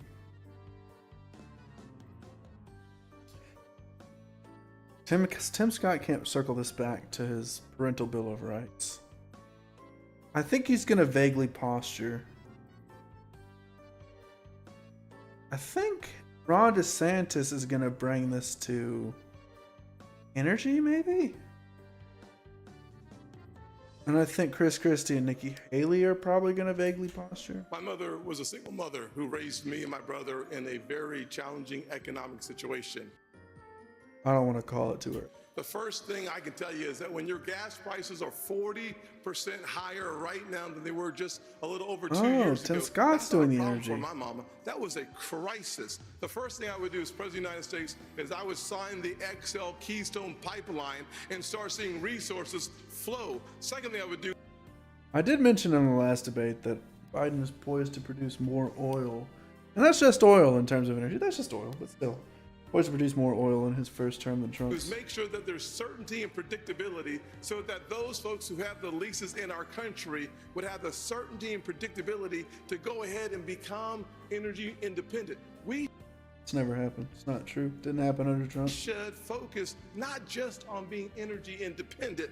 We should focus on being energy dominant. America is the home to more energy resources than any other country on the planet. We can reduce the price of energy. We can reduce the price of food and the price of electricity if we focus on my build here, don't borrow from China plan that is embedded. The Made in America strategy creates 10 Made in America strategy. I forgot new about jobs in 3 different areas. One is innovation. Second is the high-tech manufacturing. And the third is the energy economy. We have an opportunity as Americans to actually export the surplus energy that we create in our nation and disconnect from Oh my goodness. Long-term Bromany fans, how many times have you heard this song? China and from murderous dictators and tyrants around the world. Your time is up, but let me just follow up. The idea of pumping gas, of turning on pipelines, that doesn't make gas cheaper that day. I'm talking about you become president. What can you do specifically to help people feel better about their situation or be better with their situation? Well, actually, it does, to be honest with you. The way that the economy works is it works on the ability to anticipate excess supply versus the demand. When that happens, confidence drives our prices down because we know there's going to be a greater surplus. Gas prices are speculative. If he just said those words, he'd be doing better than he is right now. When you allow for those who have leases to actually start drilling, to start using those leases for more energy excavation, you put our economy in the strongest position. And as a result of that, prices start going down. Not a bad answer. That is the kind of economy that, as president of the obviously, it ignores the climate crisis completely, but that's an actual answer. United States, I would lead this nation to making sure that we first use the resources in our own country and not going outside of our country in order to achieve our objective. You know, Proverbs 22:7 reminds us that the borrower is slave to the lender. We have become an indentured servant too often to countries like China. By having an energy economy, we start allowing this nation to once again return. Senator, thank you. Let me ask the same question to Governor DeSantis. Can you give us some, you ticked off a number of things a moment ago, but some specific examples of ways that would put people on a better economic footing right away? So I started off working minimum wage jobs. I did $6 an hour as an electrician's assistant. I worked all kinds of things. Don't know if I believe that. To be able to get through school. And I did that because I believed in America, if you work hard and get the most out of your God-given ability, you can get ahead. I thought he was about to say GD. That shit was going to kill me. And what's happening now, many of you are working hard and you're falling further and further behind. I've met people in Iowa, New Hampshire, and all across the country who've talked about all the burdens that they're facing with the rising prices. And I've heard from multiple people the same story. When they go grocery shopping, what they now do is they figure out what they have to take out of the cart once it's ringing up, because it rings up so much faster and so much higher at the cash register that they can't afford the full cart of groceries anymore. This got me mad last time, man. But if this is the first time in your life you are going through the grocery store, oh God, it makes me actually really upset. If this is the first time in your life you've gone through the grocery store and have tried to calculate the cost of your groceries as you've gotten them, then you are truly blessed. You have so much to be thankful for. We have to restore the American dream in this country. What can you do on day one? Here's what I'm going to do. I'm going to take all the executive orders, the regulations, everything involving Bidenomics. I'm going to rip it up, and I'm going to throw it in the trash can on day one where it belongs. That is going to give the economy breathing room, and I'm also going to rein in the Federal Reserve. They have helped create. Hold on. Wait 1 second. This could actually be fire. With their reckless monetary policy, what we have faced since the COVID-19 pandemic. They botched it. Congress botched it. Both parties are to blame. Fed should focus on stable prices. They are not an economic central planner for the American people. Wait. Once again, we have the same equation and we got different answers. Absolutely.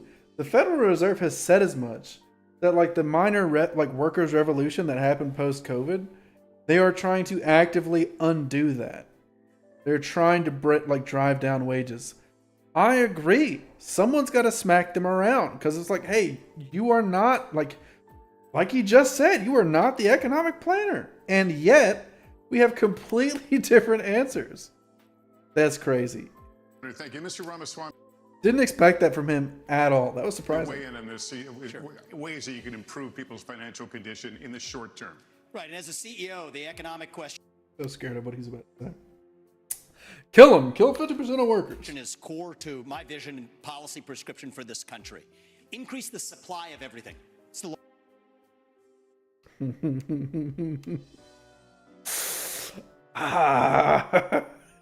increase the supply of everything. Day one. Come on, man. Supplies and demand. Increase the supply of energy. That brings down the cost of energy, grows the economy. Drill, frack, burn coal, embrace nuclear. I hate him. Increase the supply of labor in this country. Stop using our taxpayer money to pay people more to stay at home. Such a tired talking point that is not instead relevant. of to go to work. Increase the supply of housing. People don't talk about this one in the Republican Party. Build Land houses. use restrictions are constricting the supply of housing. That's making housing more expensive for ordinary Americans across this country.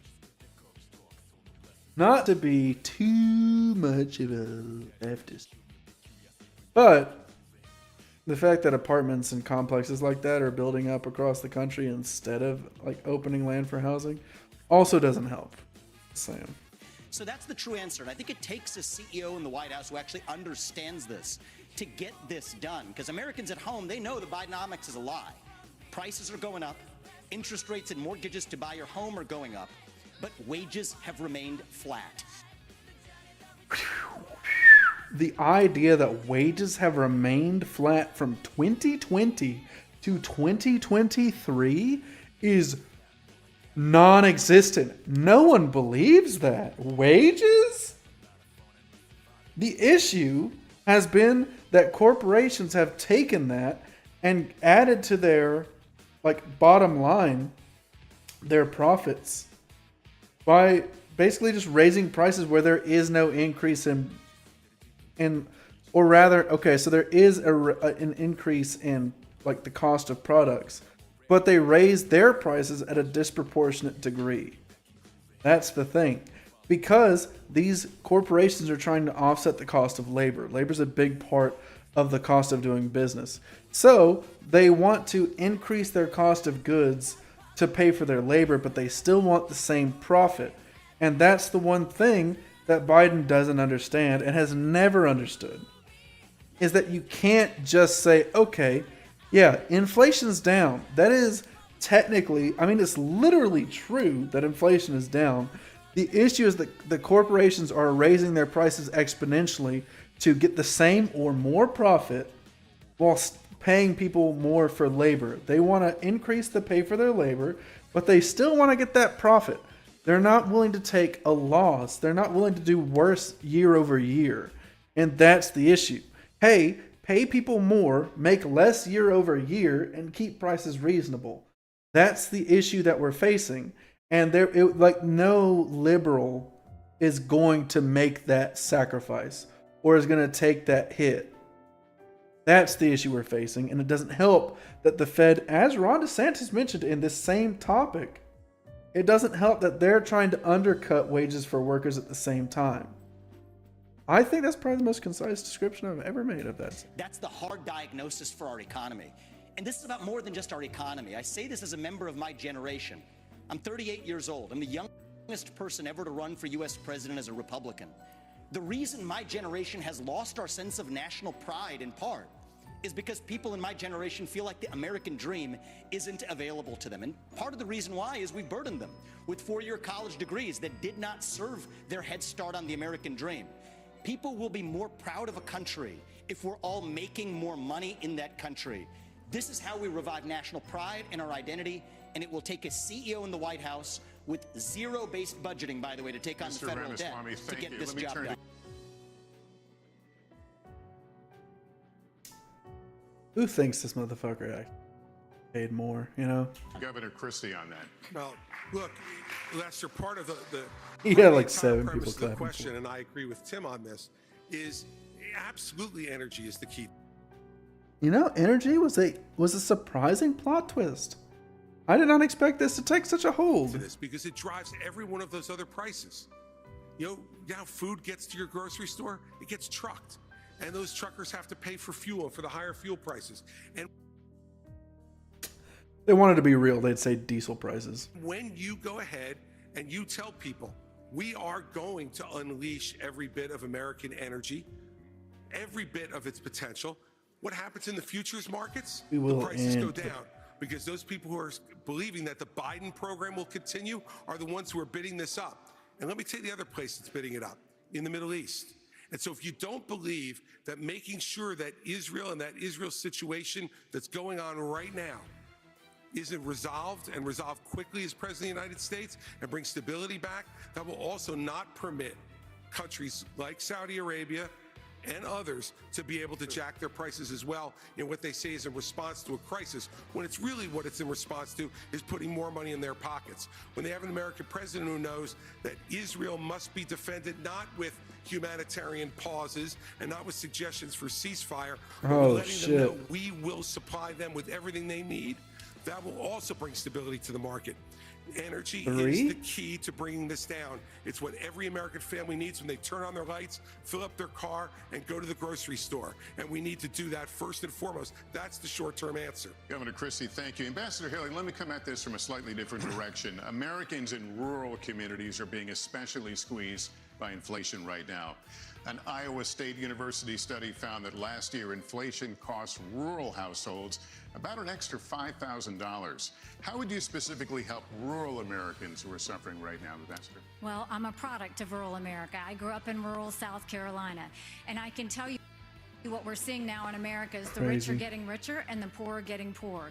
We have to go and start beefing up the middle class. And the first thing I would do is I will eliminate the federal gas and diesel tax in this country. We'll cut taxes on the middle class. But we have to stop this spending binge that's happening by Republicans and Democrats in Congress.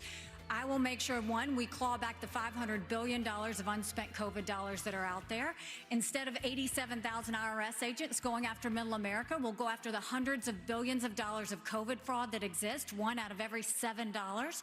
We'll stop the spending, we'll stop the borrowing, we'll eliminate the earmarks, and I'll veto any spending bill that doesn't go back to pre-COVID levels. That will cut trillions and allow us to be safe. We also need to be not energy independent, energy dominant. We are blessed with resources. Let's do it. But the reason no one should give you a number, Hugh, on the amount of ships in the Navy is because in a few years, our interest expense is going to be more than our defense. Not energy independent, energy dominant. We are blessed with resources. Let's do it. But the reason no one should give you a number, Hugh, on the amount of... What was that little fist bump they did? That was adorable. Ships in the Navy is because in a few years, our interest expense is going to be more than our defense budget.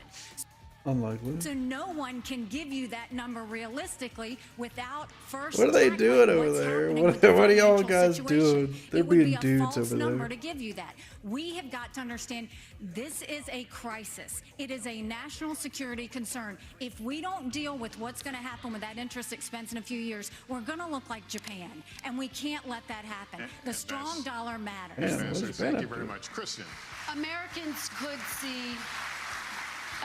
could see their Social Security benefits drastically cut. That's so in the cute. Next The decade fucking fist bump. What was that? What are y'all doing over there? President Trump has said, quote, under no circumstances should Republicans cut entitlements.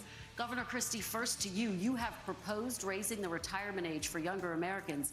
What would that age be specifically, and would you consider making any other reforms to Social Security? 65 too? We have to deal with this problem. Now, look, if we raise the retirement age a few years for folks that are in their 30s and 40s, I have a son who's in the audience tonight who's 30 years old. If he can't adjust to a few-year increase in Social Security retirement age over the next 40 years, I got bigger problems with him than his Social Security payments. And the fact is, we need... Ghoulish. Actually, so disconnected. This is a motherfucker who has not worked for real a day in his life. This is someone who is not sore when they go home. This is a motherfucker whose knees don't hurt when they like get down in bed and their back relaxes for the first time in 24 hours. This man has not worked hard a day in his life for him to say some shit like that. If you can't get it through your head in the next 40 years that you gotta work till you die, then I got bigger problems at home than retirement age. Stop. Get that shit out of here. Be realistic about this. There are only three things that go into determining whether Social Security can be solvent or not. If you're anti-Trump, how are you going to let him beat you on Social Security? It's the one government program that is a slam dunk across like every age group. Retirement age, eligibility for the program in general, and taxes.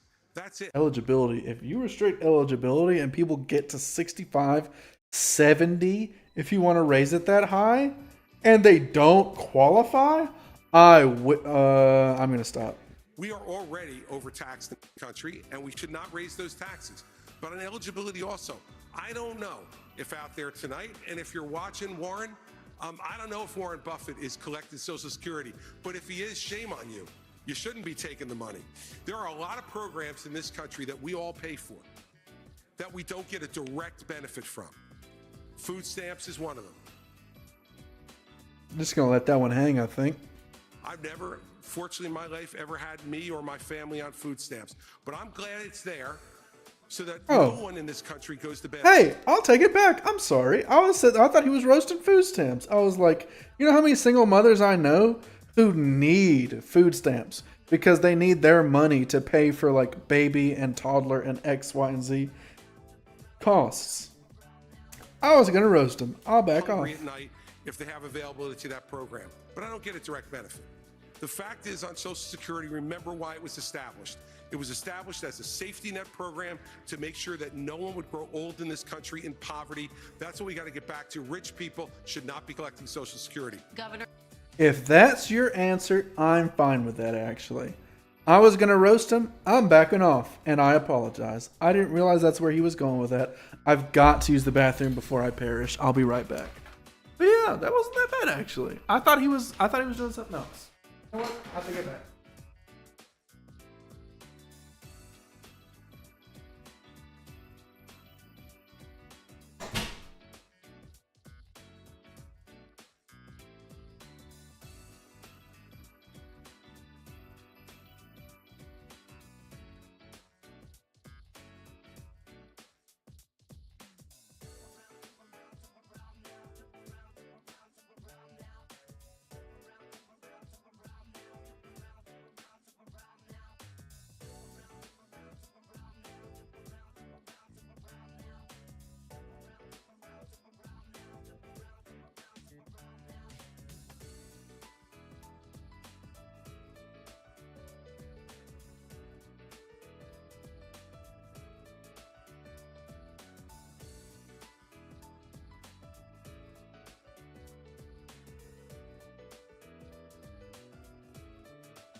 Don't I feel better? Can you give me a specific age? 69, 70? What would the age be? No, look, that's going to be a part of a negotiation with Congress, Kirsten. And hell, I'm not going to start negotiating until I get there. All right, Ambassador Haley. Good answer. Let me have you weigh in on this because you said in June that you would be open to raising the retirement age. Have you determined what that age would be specifically? Oh, she was nasty and about it. What other reforms are you looking at? This is one of the biggest issues I had with her. I'm not going to vote for any of the people on stage from the entire Republican Party, obviously. But it was crazy to see her do good in the first debate and then go from that straight to, we need to raise the retirement age significantly. It's like, are you awake? So first of all, any candidate that tells you that they're not going to take on entitlements is not being serious. Social Security will go bankrupt in 10 years. Medicare will go bankrupt in 8. Right now, you have Ron and Trump joining Biden and Pelosi saying they're not going to change or do any sort of entitlement reform. This is disconnected from reality. I know we've already had a whole night. I think I have 14 tallies or something for the genocide count. But this is a whole nother level of disconnected. What we need to do is keep our promises. Oh, 16. Those that have been promised 15, should keep it. But for like my kids in their 20s, you go and you say, we're going to change the rules. You change the retirement age for them. Instead of cost of living increases, we should go to increases based on inflation. We should limit benefits on the wealthy. Bernie Marcus can tell you he hates getting that check. Limit the benefits on the wealthy and then expand Medicare Advantage plans. Seniors love that. And let's make sure we do that so that they can have more competition. That's how we'll deal with entitlement reform, and that's how we'll start to pay down this. debt. And can you give me a specific age? Have you determined the age? Again, you have to work with Chris. What I can tell you is it's going to be those in their 20s just coming into the system, and it should reflect more of life expectancy. It doesn't do that now. It should reflect more of life expectancy. I would be willing to bet none of these people would be willing to lower the cost of retirement if the life expectancy were to go down. And not for nothing, I don't feel like I'm speaking out of my ass with this one, but I would not be surprised if life expectancy did go down in tandem with the cost of living issues we faced and the international war issues. Things like depression and things like that go up over time with the issues that we face.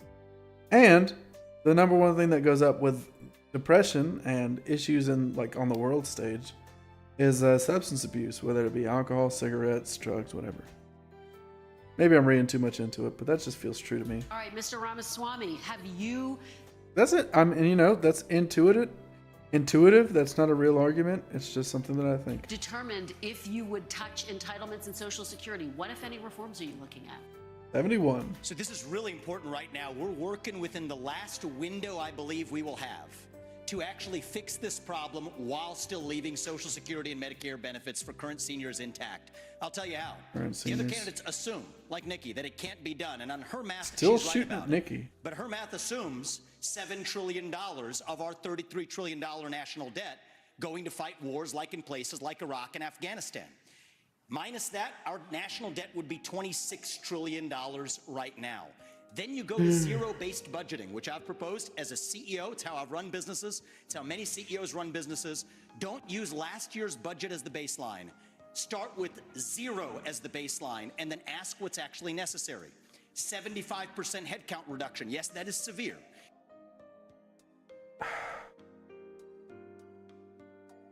I don't know. I'm part of a pretty successful company. And zero is not the baseline at all. You don't do zero and then build based off of that.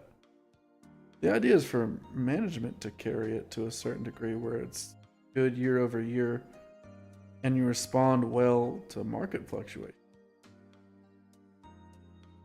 That's just an anecdote. Maybe that's just me. In the number of federal employees in the Washington, D.C. bureaucracy. Oh yeah, he wants to cut 75% of the Washington, D.C. bureaucracy. That's a normal and reasonable take. Shut down redundant agencies that should not exist. Deliver economic growth. Can't imagine what he's talking about there. Couldn't have anything to do with the FBI and the Department of Education. As a positive tailwind, I think we can get to 3, 4, maybe even 5% GDP growth if we really take the regulatory shackles off of our economy.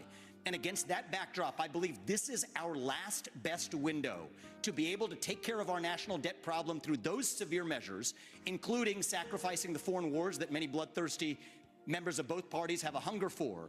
That's the one secret for how we're going to be able to do this, and that requires discipline. So we can't have the first conversation we were having, sending foreign aid willy-nilly to countries whose national debt per capita is less than ours. Thank you, But if we Mr. do this Ramaswamy. correctly, I think this is our last window, and it'll take a CEO from the next generation to do it. Thank you very much. Senator Scott, weigh in here. What are you looking at to keep Social Security sustainable? The bottom All right, there's some people clapping, and there's one motherfucker obliterating his palms for that one. line is a simple one. We have to grow our economy and cut our spending. Let me just say to my mama, I feel like this is such a nonsense talking point for Republicans. and to every other mama or grandfather receiving Social Security, as President of the United States, I will protect your Social Security. The fact is that we're spending today about $1.1 trillion of Social Security, about $750 billion on Medicare, about $300 billion on Medicaid, about $400 billion on veterans benefits, $1.7 trillion on annual appropriations. If we're going to actually tame this tiger, the way you do it is not by picking on seniors who have paid into a program that deserve their money coming back out to them. The way you deal with it is, number one, you have to grow your economy. My plan, Made in America, creates 10 million new jobs, grows our economy at 5%. By doing so, you add trillions of dollars of economic activity and billions of dollars to your treasury. Number two, you have to cut taxes. When we cut taxes in 2017, I wrote the Tax Cuts and Jobs Act. Everybody said, well, guess what? Revenue will go down. Well, in 2018, after we wrote it in 2017, what happened? revenue went up by 3%, and the next year it went up by another 3%. So what we know is that the Laffer curve still works, but the Laffer curve? The Laffer curve on a presidential debate? That's shocking. The Laffer curve. Hold on, let me rewind. I did not know that was going to happen to me. revenue will go down. Well, in 2018, after we wrote it in 2017, what happened? Revenue went up by 3%, and the next year it went up by another 3%. So what we know is that the Laffer curve still works, but the lower the tax, the higher the revenue. And finally, if we're going to deal with it, we have to take our annual appropriations back to pre-2020, pre-COVID levels of spending, which would save us. God damn, dude, that was so theory relevant. That libertarian theory came out of nowhere. I wish Chase was still here. I don't know if he's familiar with the Laffer curve, but it was a Reagan era policy prescription, and it's a major libertarian thing that people tout. I'm sure if I went to the libertarian subreddit, Tim Scott would be popping right now. The Laffer curve is the idea that if you tax companies at 0%, you make 0% profit for the government, or you get 0%, like I guess funding for the government. And if you tax corporations at 100%, you also get 0% participation from those corporations because they'll find loopholes or they'll just leave. So it's interesting to hear that on a presidential debate. The idea is that there's somewhere on that scale, there is a high point where you get the most from corporations at a certain tax rate before they start trying to weasel their way out of it. About $500 billion in the next budget window. By doing that, it's super theoretical. And the thing is with the Laffer curve is when it was applied, more federal receipts were acquired, but that did not necessarily mean that more money was acquired for the government. So you get more federal receipts. You don't necessarily make more money, though. That's the big issue with the Laffer curve that people don't talk about. We can continue. Didn't expect to get theory deep on this, especially with libertarian theory. That's surprising. we deal with Social Security and our mandatory spending. Thank you so So the idea is that you'll pay for these government programs that people want by taxing people appropriately. Very quickly, would you raise the retirement age? Would you be open to raising the retirement age, or do you rule that out? All you have to do is go to a farm in Iowa. Kind of a funny thing to say slowly. Would you raise the retirement age? All you have to do, go to a farm in Iowa. What are we talking? Like, just go to Iowa. Walk into the fields. Do you like corn? Do you like wheat? Do you like potatoes?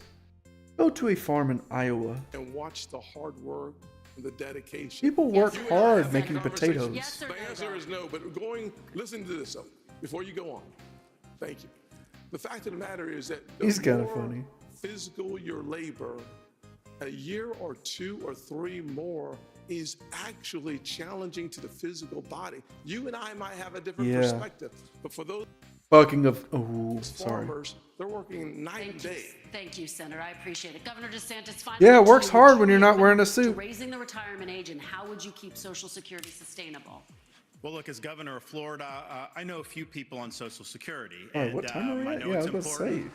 My grandmother lived till 91, and Social That's the governor of Florida. I know a few people on Social Security. That's actually funny. Social Security was her sole source of income, and that's true for a lot of seniors throughout this country. So what I'd say to seniors in America, promise made, promise kept. I understand what you're going through with the rising prices, and you need that Social Security check. So we'll make sure to get that done. What can you do to help shore up Social Security? One of the things that's causing problems is the inflation.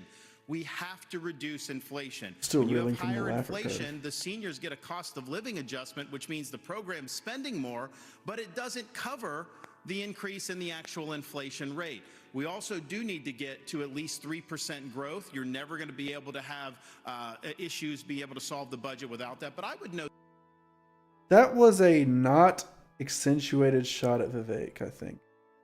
You have to have 3% growth, refutes the zero budget model. Congress for decades took money from Social Security. Social Security would have more tax revenue that it put out. They would take it and then they'd write an IOU to Social Security. Congress has a lot of dirty hands on this. I'm going to force Congress to stop spending so much money. And you know, one thing we have to do when we talk about the retirement age is just something that's changed in the last 4 or 5 years. Life expectancy in the United States is declining so, Governor, in this yes country. Or no? Would you raise it? Would you raise the retirement age? When life expectancy is declining, I don't see how you could raise it the other direction. So it's one thing to peg it on life expectancy, but we have had a significant decline in life expectancy in this country, and that's just the fact. All right, Governor DeSantis, thank you. Thank you, candidates, and we will... He didn't get applause for that? Wow, no, fuck you, dude. That was good, actually. Back Good-ish. after a quick break from Miami, Florida.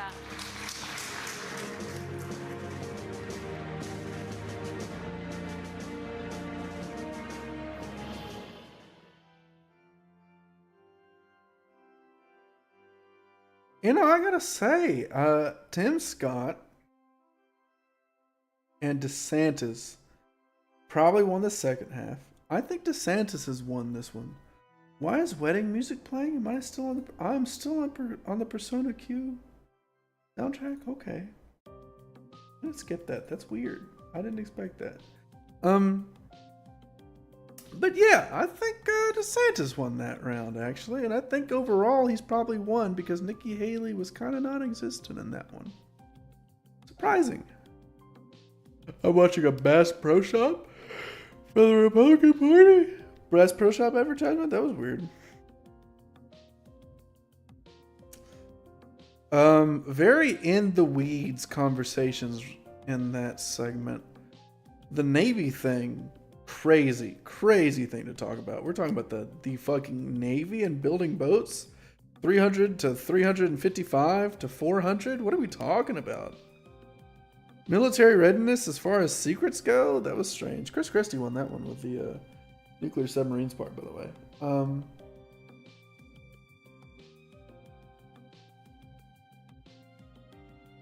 It's very strange. The fucking... I rewinded. Oh, tell President Biden to stop the whale easy pass lane and get gas prices under control. Fuck them whales.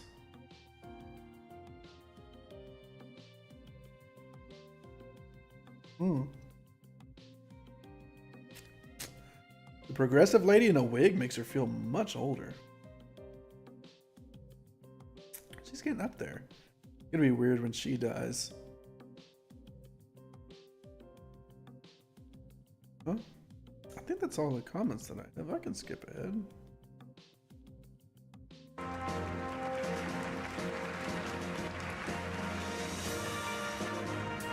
Oh, I forgot about the Hitler Fire Emblem level up thing. Welcome back to tonight's NBC News Republican presidential debate. Once again, here's Salem Radio's Hugh Hewitt. Thank you, Lester. When NBC News talks to voters, when I talk to voters every day, they all say that the border is a top issue. It can mean a lot of different things. It can mean 2 million people who crossed illegally last year. It can mean more than 150 arrests of people on the terror watch list. It can mean the burden on states from having migrants move into their states from the southwestern border. But I want to talk about opioids specifically and fentanyl. And I'll start with you, Senator Scott.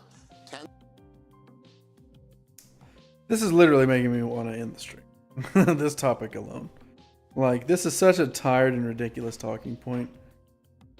But we'll let it fly, whatever. Tens of thousands of Americans' families have suffered a... Which is also funny, I'm sorry to interrupt again, it's also funny how they've been chomping at the bit to talk about this the whole debate, and they save it to the last question. That's funny. Young people sometimes die taking one pill. Let me rewind a little bit. On the first southwestern border. But I want to talk about opioids specifically and fentanyl. And I'll start with you, Senator Scott. Tens of thousands of Americans' families have suffered a death to fentanyl. Young people sometimes die. Tens of thousands of American families. That feels pretty ratio-wise small. I still haven't looked into fentanyl, I'm sorry. Taking one pill. What can you do as Commander-in-Chief on the first day to stop fentanyl and the waterfall of it into this country? We're back on this first day shit. It's so lame.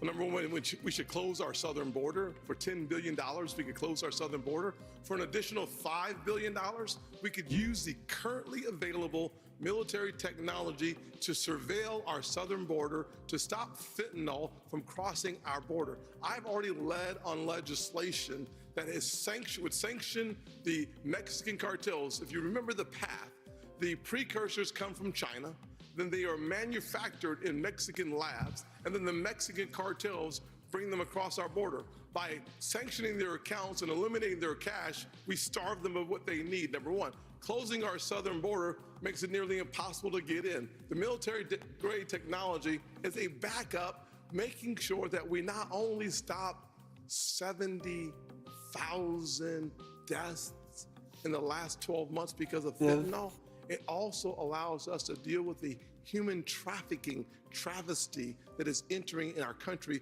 in the same path.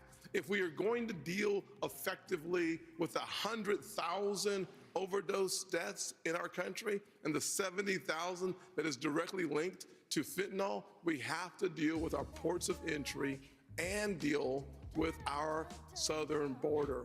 If we do that effectively, we have started reducing the challenge from the outside, and then we have to deal with the challenge on the inside, which seems to be connected to a mental health crisis that is spreading throughout our nation. Governor Christie, Senator Scott just mentioned ports of entry. 90% of the fentanyl that is seized in the United States is seized at ports of entry. We don't know what's coming in across the open southern border.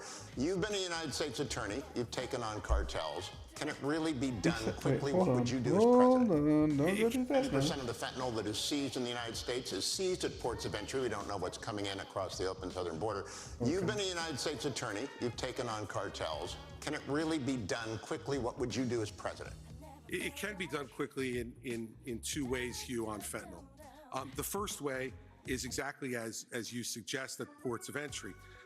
We have to beef up what our law enforcement has in terms of technology. I would invest in that as president. We need to make sure that law enforcement has every tool at its disposal to do it. Secondly, on day one, I would sign an executive order that would send the National Guard to partner with Customs and Border Patrol, both at ports of entry and at the open ports of our border. Customs and Border Patrol agents are overwhelmed. There's 200,000 encounters a month over the last 11 months. We simply do not have the man and woman power at the border to be able to deal with it. And so dealing with both law enforcement, and you're right, we have done this, we can do this, but we got to give them the tools to do it, and technology is one of the biggest tools that we don't have enough of at the ports of entry. Now, we also need to lower demand, Hugh, in this country. And the way to lower demand is to start treating people again. You know, we started to do this before COVID, and we haven't done enough of it.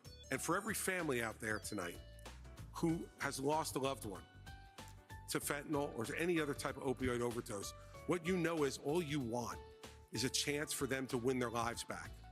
When I'm president of the United States, we're going to call this what it is. It is a disease, like heart disease, diabetes, or any other disease like cancer that can be treated, should be treated. We not only have to stop supply, but we have to lower demand and save lives. Thank you, Governor. Governor DeSantis, you have talked He doesn't really give an answer on about treatment, using but I don't United States disagree. Special I don't Forces hate to that. attack the cartels where they manufacture the chemicals that come from China. How often?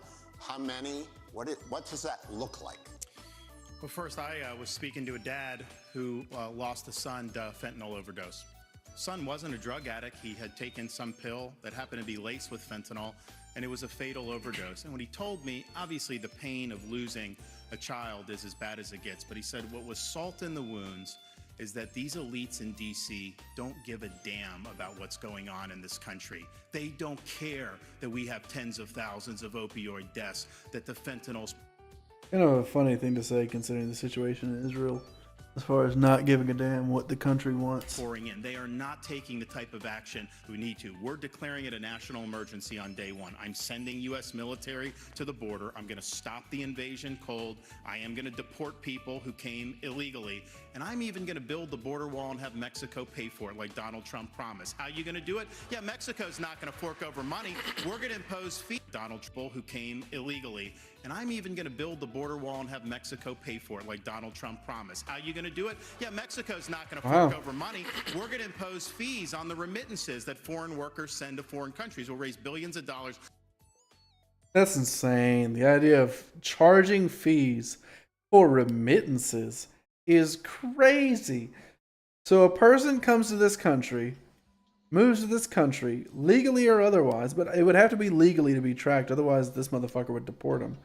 So a legal citizen or a legal worker moves to this country, sends money back to his home, and Ron DeSantis' government charges the country of Mexico, question mark, for those remittances is bizarre. Once again, pipe dream bullshit. I'll build a wall, but we are going to designate the cartels to be foreign terrorist organizations or something similar to that.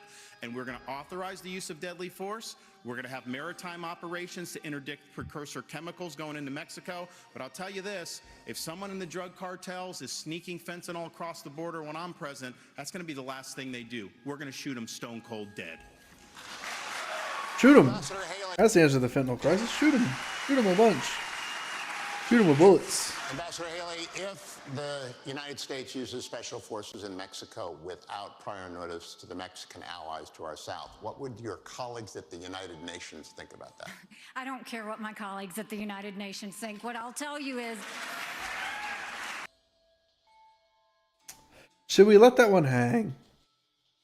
Should we let that one hang? Should we point out that our treatment of immigrants is breaking international law? Should we point out that Holocaust historians have described our conditions on the southern border as concentration camps? Should we point that out? Should we talk about how she rolled her eyes like a catty high schooler? Did we mention that? We just go ahead. Yeah, fuck it. Let's You have to go to the source. We have lost more Americans in the Vietnam, Afghanistan, and Iraq wars combined. We lost 75,000 Americans last year. Go to the source. It is the reason why we'll continue to say we will end... I'm going to hold that 75,000 Americans thing real tight for a little bit. All normal trade relations with China until they stop murdering Americans. You watch how quick that flow stops. The second thing is we'll send special operations in to take out the cartels. So, oh my goodness. She's joined the Invade Mexico gang. We need to go to where they're distributing it, where the supply centers are, and take them out. We'll put 25,000 more Border Patrol and ICE agents on the ground and let them do their job. We will defund sanctuary cities. We will go back to the Remain in Mexico policy so that everybody stays in Mexico and they never get here in the first place. Once again, that sounds really xenophobic to just be... And, like, not even to sound too leftist, but they're like, yeah, we don't even want them in America. Like, do you hear yourself? And instead of catch and deport, we'll go to catch and release. I'm sorry, instead of catch and release, we'll go to catch and deport. That is the way we'll deal with the border. At least no one roasted her over that. She's had 2 misspeaks. Those are the things that we have to do going forward. But I do agree with Chris. One of the first things that we have to do is really focus on mental health and addiction centers. It is something that is needed. All right. Ooh. Once again, conservatives talk about mental health when shootings and bad things happen. But when they don't happen, conservatives don't give a fuck. And even major right-wing pundits and political figures such as Matt Walsh will say that these mental health crises and issues do not exist and that it's just a part of like the liberal media that leans into this. So I'm not taking the mental health answer until someone actually fucking does something about it. Terribly, because we don't deal with mental or even actually responds to it in the moment. Like, or rather, I guess maybe pushes for any policy whatsoever. Because right-wing people on like a mass shooting or like an addiction will be like, they need mental health help. And it's like, oh, okay, so what's your policy? And they're like, they need mental health help. Someone's got to do something. Don't know who. Ain't going to be me, but someone's going to do. Like, it's so dumb. This is a red herring that they trot out when they don't actually want to do something. Mental health, and someone who doesn't get care for mental health falls into addiction, and we owe it to them to treat it like the cancer that it is. Mr. Ramaswamy. Kill all drug addicts. I don't know. Forces in Mexico, shoot them. He's gonna do it dead at the border. One thing I just. That is a hilarious response. Listen to him. He's like, yeah, you're gonna kill him too, bud. special forces in Mexico shoot them stone cold dead at the border? One thing I just want to say, and how we're talking about this issue is, kill him, like Ron, I've actually met many parents across this country who have lost their kids to laced pharmaceuticals that have fentanyl in them. The only thing I would laced pharmaceuticals? ask Ron, I think you'd be on the same page with me on this. Let's not even call that an overdose. Right. That is not an overdose. That is poisoning. If you put that fentanyl in a Big Mac, we would not call that an overdose. You'd call it what it is. It's closer to bioterrorism. And I say that because as it uniquely relates to this crisis, that does warrant more aggressive means to deal with it. So there's a new presidential election in Mexico in 2024. People may not be aware of that. It's going to be someone other than Obrador, who has been a disaster in Mexico. I think he's even mentioned me obliquely in speeches to say that somebody who would do this shouldn't get anywhere near the White House. Well, AMLO, get out of the way. There's going to be someone else in charge. I hope to build a good relationship with that next president of Mexico. We'll use our own military to seal our own southern border. What we need to do is stop using our military to protect somebody else's border halfway around the world when we're short right here at home. Who? Wait. God dang, he's so dumb. Who? Who are we protecting with our military? Get serious about protecting this border. And then the other thing that hasn't been discussed is the northern border. I'm the only candidate on the stage, as far as I'm aware, who has actually visited the northern border. There was enough fentanyl that was captured just on the northern border last year to kill 3 million Americans. So we got to just skate. There was enough. Okay. These are one of these things that they say real fast that you've got to unpack. 3 million, enough fentanyl captured on the northern border to kill 3 million Americans. So I'm not looking at fentanyl. I feel like it's overinflated. Heard that it is. I'm not going to include that thought in this. But if enough fentanyl was captured to kill 3 million Americans on the northern border and 75,000 Americans died from it, that's a pretty banging ratio. That's a win. That's a W. 3 million and 75,000 died? And that's the thing, 3 million just from the northern border, much less the southern or China, from what Nikki Haley is saying. Well, I mean, we fucked them up. They didn't even have a chance. They were done from the moment they walked out the front door. Skate to where the puck is going, not just where the puck is.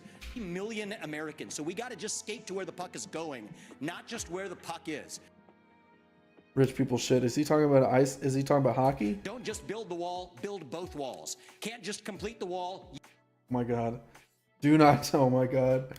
I'm going to have a really great night if he's saying build 2 walls. Use the military to seal the Swiss cheese for the tunnels that they're actually building underneath that wall. Thank you, That's Mr. what needs to be Ramaswamy. practical and actually get this job done. Thank you. Kristen. Thank you, Hugh. I was about to say, smiling like that. Let's talk what now are you about doing, last dude? night's election results. Abortion rights supporters saw victories in Ohio and Virginia. This is going to be a difficult question to answer. Following earlier wins in states like... And that's the thing. A candidate like Trump, who's just basically fighting legal battles this whole time and is not actually answering questions, he's going to get away with shit like this. Them being here is going to actually be detrimental to their campaign. Kansas and Kentucky. Governor DeSantis, first to you, how do you see the path forward for Republicans on this issue? And I don't think that was intentional. I think Trump is benefiting from him being scared. I think this is an unintentional consequence and something that could be relevant when we look back on this election. I'm going to try to screenshot this with my brain. But this could be relevant to this year's election. The fact that Trump on these debates doesn't have to answer questions like this on abortion. He only answers questions he wants to answer. So he can kind of dodge these questions that can really tank him. Between that and the fact that most Democratic voters are going to stay home after Joe Biden's response to the Israel-Gaza conflict. Between those two things, he has a decent chance at winning, and it's more than decent. And all these people are going to have to take this hit. They're going to have to take this to the chest, because if they don't condemn it morally, and extremely highly, then they're going to get I guess, what is it? Backlash? I mean, they're just going to have to take the hit. And if you believe that abortion is wrong, then, you know, fair enough for them. But as far as the national stage is concerned, they're just going to have to take these licks. Well, I stand for a culture of life, and I understand that it's important that everyone gets a shot. I'm reminded of a story about a young mother who was struggling in Jamaica about 45 years ago. She was counseled to not have a baby because she was poor, baby wouldn't have opportunity, and she came close to have an abortion, but she decided to have the baby born poor in Jamaica. And the reason I know that story is because that baby girl ended up emigrating to the state of Florida, becoming a lawyer and a judge, and I appointed her to the Florida Supreme Court in August of 2022. We're better off when everybody counts. We're better off when we can promote a culture of life. At the same time, I understand that some of these states are doing it a little bit different. Texas is not going to do it the same as New Hampshire. Iowa's not necessarily going to do it the same as Virginia. So you got to work from the bottom up. You got to do a better job on these referenda. I think of all the stuff that's happened to the pro-life cause, they have been caught flat-footed on these referenda, and they have been losing the referenda. A lot of the people who are voting for the referenda are Republicans who would vote for a Republican candidate. So you got to understand how to do that. But let's just be clear. The Democrats have taken a position. They will not identify the point at which there should be any protection all the way up until birth. That is wrong, and we cannot stand for that. All right, Governor DeSantis. Have taken a position. They will not identify for the referenda are Republicans who into the pro-life cause. Really going to do it the same as Virginia. At the same time, I understand the Florida Supreme Court in August of 2022. We're better off when everybody counts. We're better off when we can promote a culture of life. At the same time, I understand that some of these states are doing it a little bit different. Texas is. I don't hate his opinion that the states are going to do different things based on the different states. Stuff that's happened to the pro-life cause. They have been. I don't hate his response that the pro-life cause has not responded well to national backlash. We're voting for but let's just be clear. The Democrats have taken it all the way up until birth. That is wrong, and we cannot stand for that. But keep in mind while he's talking about abortions and whatnot, that these are the same people. This is a bad analogy, but like I've got what? 16 tallies on my genocide count. Keep in mind these are the people that are not just supporting Israel's attacks on Palestine. They're encouraging them to do more.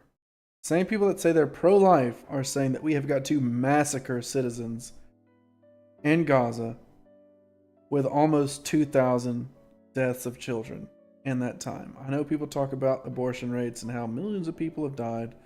I understand that. I agree with it. But just be aware that these people could not possibly. They're speaking out of such both sides of their mouth. It's just coming out the main hole, bro. Like, all right, ridiculous. Governor DeSantis, thank you. Ambassador Haley, let me have you weigh in. Former President Trump. She's the strongest candidate for this too, for what I just said. Has consistently blamed the abortion issue and how Republican candidates have talked about it for their electoral losses. How do you see the path forward? You know, I've said it before. I think you have to be honest with the American people. This is a personal issue for every woman and every man. She's also had a more nationally electable response to this. I'm unapologetically pro-life, not because the Republican Party tells me to be, but because my husband Michael was adopted and I had trouble having both of my children. So I'm surrounded by blessings. We've heard that meme before. Having said that, when you look post-Roe, a wrong was made right. They took it out of the hands of unelected justices and they put it in the hands of the people. And now we're seeing states vote. And what I'll tell you is, as much as I'm pro-life, I don't judge anyone for being pro-choice, and I don't want them to judge me for being pro-life. So when we're looking at this, there are some states that are going more on the pro-life side. I welcome that. There's some states that are going more on the pro-choice side. I wish that wasn't the case, but the people decided. But when it comes to the federal law, which is what's being debated here, be honest, it's going to take 60 Senate votes, a majority of the House, and a president to sign it. So no, we haven't had 60 Senate votes in over 100 years. We might have 45 pro-life senators. That says a lot, but I don't think it's the. So no Republican president can ban abortions any more than a Democrat president can ban these state laws. So let's find consensus. Let's agree on how we can ban late-term abortions. Let's make sure we encourage adoptions and good quality adoptions. Let's make sure we make contraception accessible. Let's make sure that none of these state laws put a woman in jail or give her the death penalty for getting an abortion. Let's focus on how to save as many babies as we can and support as many moms as we can. And stop the judgment. We don't need to divide America over this issue anymore. Thank you, Ambassador. Senator Scott. Most electable response. If we're being real, most electable response. Senator Scott, I'd like you to weigh in. How do you see the path forward, and what do you make of what Ambassador Haley just said? Do you see this as a consensus issue? Well, I'm 100% pro-life. I have had 100% pro-life voting record. I would certainly, as President of the United States, have a 15-week national limit. I would not allow states like California, Illinois, or New York to have abortion up until the day of birth. I certainly wouldn't not allow definitely real and happening. Democratic governor of Virginia, who talked about infanticide. We need a Isn't that an Alex Jones? 15-week federal limit. 3 out of 4 Americans agree with a 15-week limit. 47 out of 50 countries in Europe agree with a 15-week limit. I would challenge both Nikki and Ron to join me at a 15-week limit. It is in our nation's best interest, and frankly, I think it's unethical and immoral to allow for abortions up until the day of birth. We have an opportunity in this nation to stop that reckless behavior from states like California, New York, and Illinois. I'd go a step further. In my parents' plan, we start by talking about funding, block granting resources to crisis pregnancy centers. We should support adoption. There are a number of ways that we can say to the expectant mother that we stand with you. We should not only be pro-life before the child is born, we should be pro-life after the child is born just as much. Senator Scott, thank you. Ambassador Haley, was invoked. Would you support a 15-week federal point at Gaza hard enough? Anything that would pass, because that's what would save more babies and support more moms. But you have to be honest with the American people, and I appreciate that Tim keeps calling me out for this. But Tim, there was a bill last year. Lindsey Graham sponsored it. You didn't even co-sponsor the bill. And then when you first were interviewed on this, when you ran, you wouldn't even say you were for 15 weeks. What I'm saying to the American people is, let's see what we can agree on. Let's bring people together and decide what we can agree on. I will sign anything where we can get 60 Senate votes, but don't make the American people think that you're going to push something on them when we don't even have the votes in the Senate. It's important that we're honest about that. Let me go to Mr. Ramaswamy. Would you support a 15-week federal ban, and what is the path forward on this issue? I just wanted to say, kill all babies. No. Sorry, I have no idea what's about to come out of his mouth. Haley didn't invoke being honest, and I just want to give credit to Tim Scott. He's honest about where he stood, and I think you should be honest, not making a political calculus. Oh, he's going after Nikki again. Would you sign it? Here's my view on this. Speaking as a man, they say men have trouble speaking on this issue. I don't think we need to be that way. It was my home state of Ohio. I don't think anyone is saying in this whole planet that men are not speaking enough about abortion. Ohio, I'm upset about this yesterday, that passed a constitutional amendment that now effectively codifies a right to abortion all the way up to the time of birth without parental consent. Why? It's back to that Republican culture of losing. The Republicans did not have parental consent.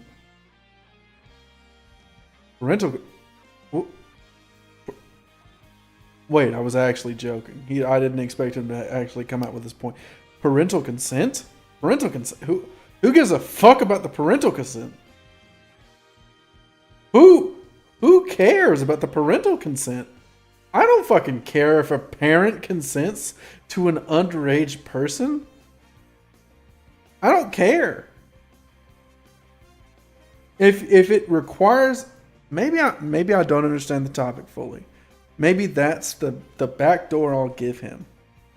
But if it requires parental consent, that's a person under the age of 15. Under 15.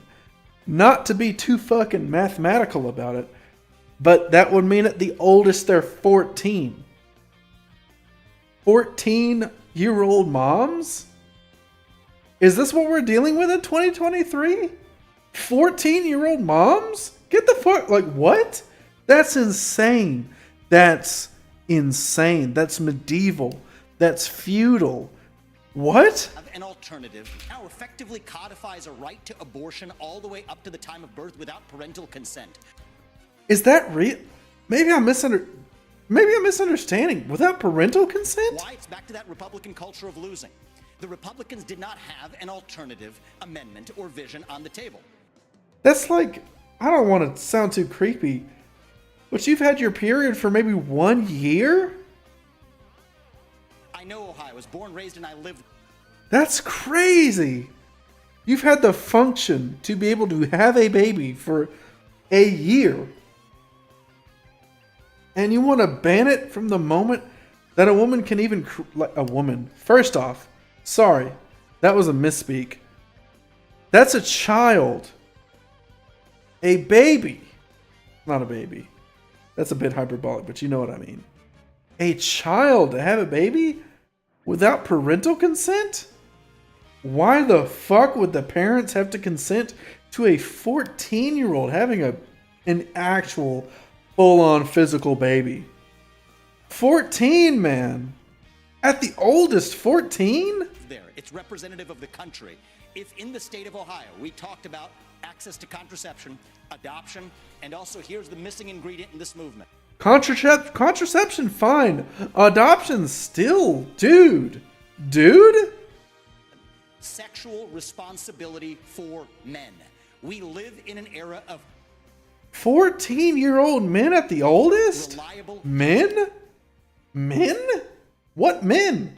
What men at the age of 14? Genetic paternity tests that are 100% reliable. So we can say men deserve more responsibility. So we can tell women we're all in this together. It's not men's rights versus women's rights. It's about human rights. And I come back to that case that Clarence Thomas spoke of. A pregnant woman walking down the street. Clarence Thomas ain't the one to quote, bud. She's assaulted. The unborn child dies in that assault. You find me one person in this country who says that that criminal does not deserve liability for that death. You won't find one. That says we share the same instincts on this issue, but we require, I believe, a different generation of leadership to actually lead us forward and unite the country. That disregards the point that you're talking about 14-year-old, 15-year-old at best. At best, on the more liberal states. The fact that that person has to have that baby. And that's the reason why he talks about a criminal causing a murder. That's the reason he frames it that way. Is because the alternative way of framing it is that you are forcing a 15, 14, or at worst, not even at worst, at statistically likely, younger age to have a baby. Thank you.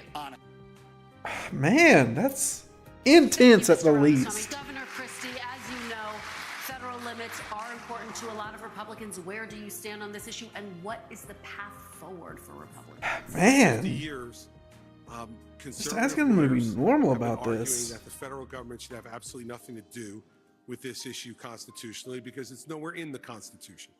And then Dobbs comes and we finally gain that victory, which was the creation of a constitutional right out of thin air that didn't exist. And now we have people running to say, let's short circuit the states from doing what they need to do, and let's go right to some type of federal ban at a certain number of weeks. And people on the stage have been all over the place, 20 weeks, 15 weeks, 12, 6. Look, the Frowners were really smart. And we're going to let that one hang. This is an issue that should be decided in each state. And I trust the people of this country, state by state, to make the call for themselves. Now, it's going to lead to a lot of divergence. In Oklahoma, you can't get an abortion unless the life of the mother is at risk. In my home state of New Jersey, it goes up to 9 months that you get an abortion. I find that morally reprehensible, but that is what the people of our state have voted for. And we should not short circuit that process until every state's people have the right to weigh in on it. So far, not mad at him. Here's the bigger issue, Kirsten. The bigger issue is, and Tim began to touch on this, we're not pro-life for the whole life. To be pro-life for the whole life means that the life of a 16-year-old drug addict on the floor of the county lockup is precious, and we should get treatment for her to restore her life. The 52-year-old who's drug addicted should make sure that any of his children who he's passed that addiction on to are treated well too. Pro-life's not just in the womb, Kirsten, it's for the whole life. Honestly, man, I'm a little tired, so maybe that explains my reaction to this man. But we're just going to do one. We're going to do one because even if it's just reflected here. It's crazy they can say all this shit and be so ignorant. Governor, thank you. In regards to Palestine. We're going to take a final break, and when we come back, we'll hear from all of you with your closing statements. This is the NBC News Republican presidential debate. We'll be back right after this. I'm actually going to listen to their closing statements. I'm actually kind of curious. The party's best choice to tackle these important issues. You each have a minute. Senator Scott, we'll start with you. 1 minute. There's a crisis that is growing in our nation, and that crisis is cultural and spiritual. No, I watch YouTubers. A great awakening. We should reject the left's valueless, faithless, fatherless society. Die. We should turn back to faith, patriotism, and individual responsibility. We should stop choosing victimhood and start choosing victory. We should stop kneeling in protest and start kneeling in prayer. There are basic truths that built this country. If you're able-bodied in America, you work. If you take out a loan, you pay it back. If you commit a violent crime, you go to jail. And if God made you a man, you play sports against men. I do not just want to... Shut up. Audience, please. I do not just want to win the battle against Joe Biden. I want us together to win the war for our Christian conservative values that changed my life. Senator Scott, thank you. Governor Christie, you have... That's why I'm asking you for your vote. They didn't get to talk about trans people. For hosting tonight. Listen, it's a gift. I'm so sorry, gamers. It's a gift to be an American. And I'm running for president of the United States because I'm tired. I'm tired of seeing the division. I'm tired of seeing the anger. And I can see in the eyes of Americans their exhaustion. Their exhaustion from the petty, personal politics that have taken over this country over the last number of years. I'm running for president to be a president of consequence, to do the big things, to make sure that America's role in the world stays number one, that we stand up for our friends and allies around the world, and we stand up for what we believe in right here at home. And it's not to eliminate our differences. Our differences has always been our strength as a country, not our weakness. But you can't truly say you love I wish they believed that in any other context of this country. America, unless you're ready to open up your heart to every American. I'm going to open up my heart to every American as president, and I will make sure that I return honesty, integrity to the Oval Office. We deserve and should accept nothing less. Governor, thank you very much. Let's go to Mr. Ramaswamy now.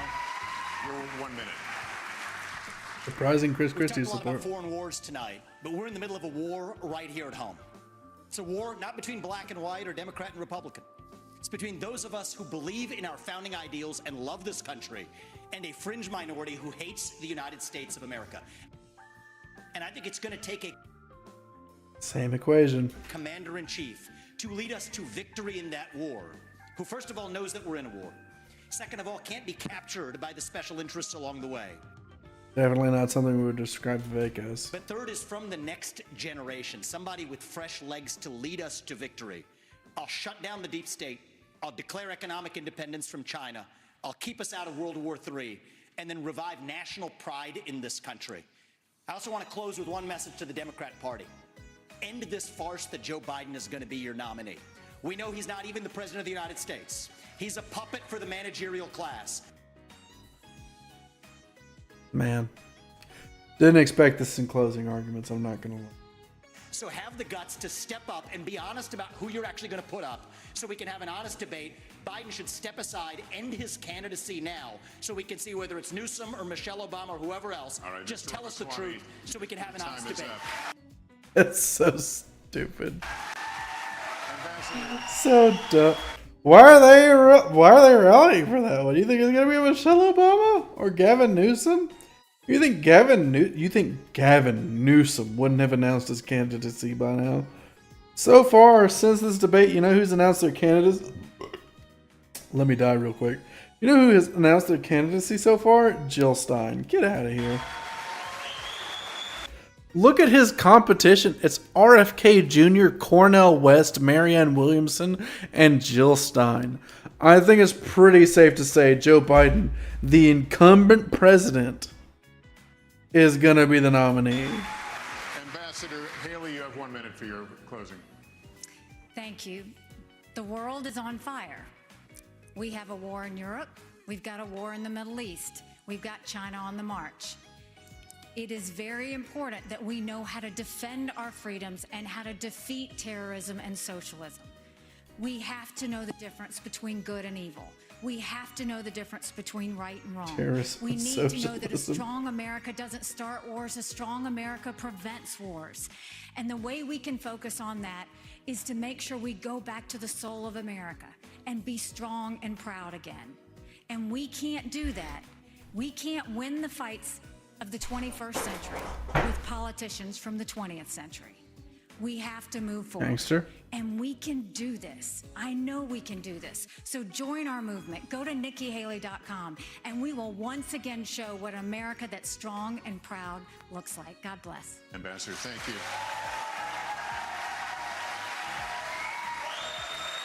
Governor DeSantis, your closing. You have 1 minute.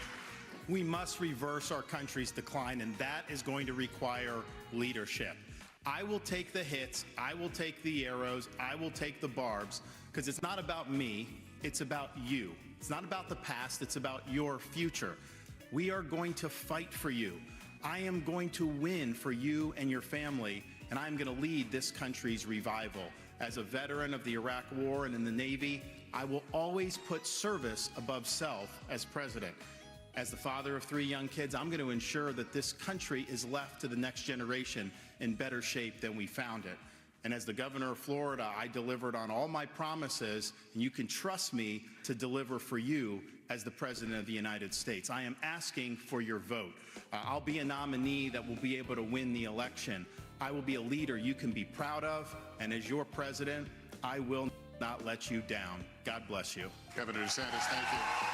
Oh, don't do the homeland. Oh, did you see him lick his lips and smile? Don't do that, dude. At the end of the video, man? Come on now. That is going to You're scaring the hose. The next line says, if the audience can hold their applause. That didn't work out. But anyway, for just a few more seconds, I'll ask you to just hold the applause. He's roasting the audience so much. I want to thank the candidates for their time and for this spirited debate. Really good, deep conversation, and we appreciate you all being here. Thank you as well to our wonderful hosts here at the Adrienne Arsh Performing Arts Center. On behalf of the Republican National Committee and all of us at NBC News, good night, everyone, from Miami. So, here we are. First off, that woman looks ghoulish. So, if I had to rank them, Ron DeSantis and Nikki Haley are in like S tier. And I say S in the most literal possible sense. They were reasonable. They were semi-electable. A tier is Tim Scott. B tier is, I guess, Chris Christie. And C tier is Vivek. Man, that man is not well. My dog is unhelpful. Dude's literally loopy.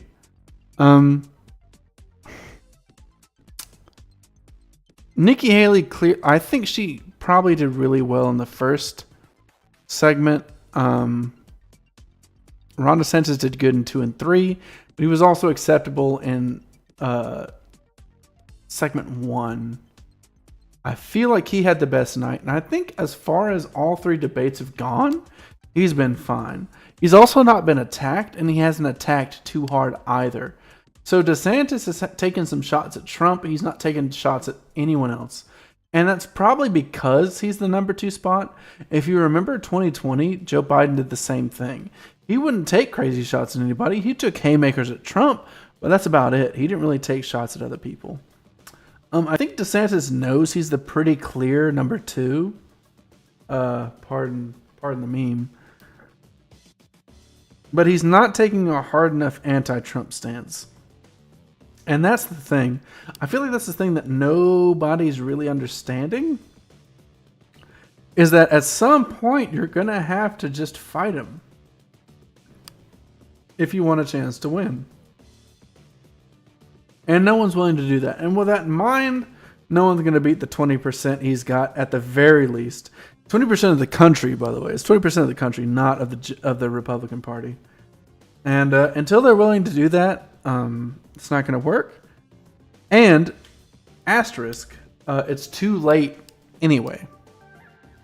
So, I think that's my biggest takeaway. I liked Joe Biden up until the Israel-Gaza conflict. It's honestly shocking to me the way that he's responded to it. It's amazing that he can have that big of a disconnect between America's sentiments and America's geopolitical interests.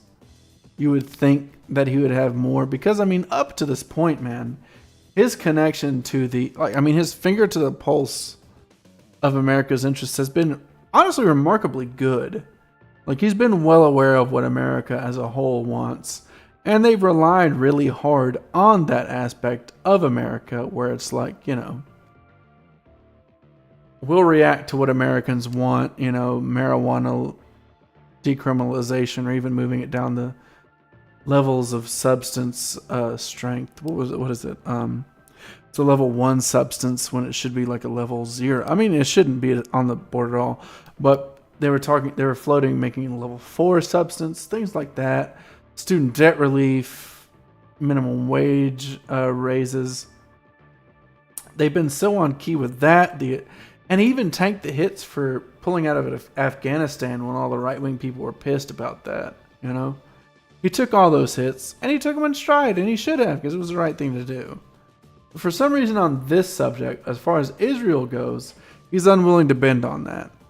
And for me, I understand that his idea behind that is that we need Israel as a military base, but it's not enough. I'm not going to sit here and act like genocide is not a disqualifying factor.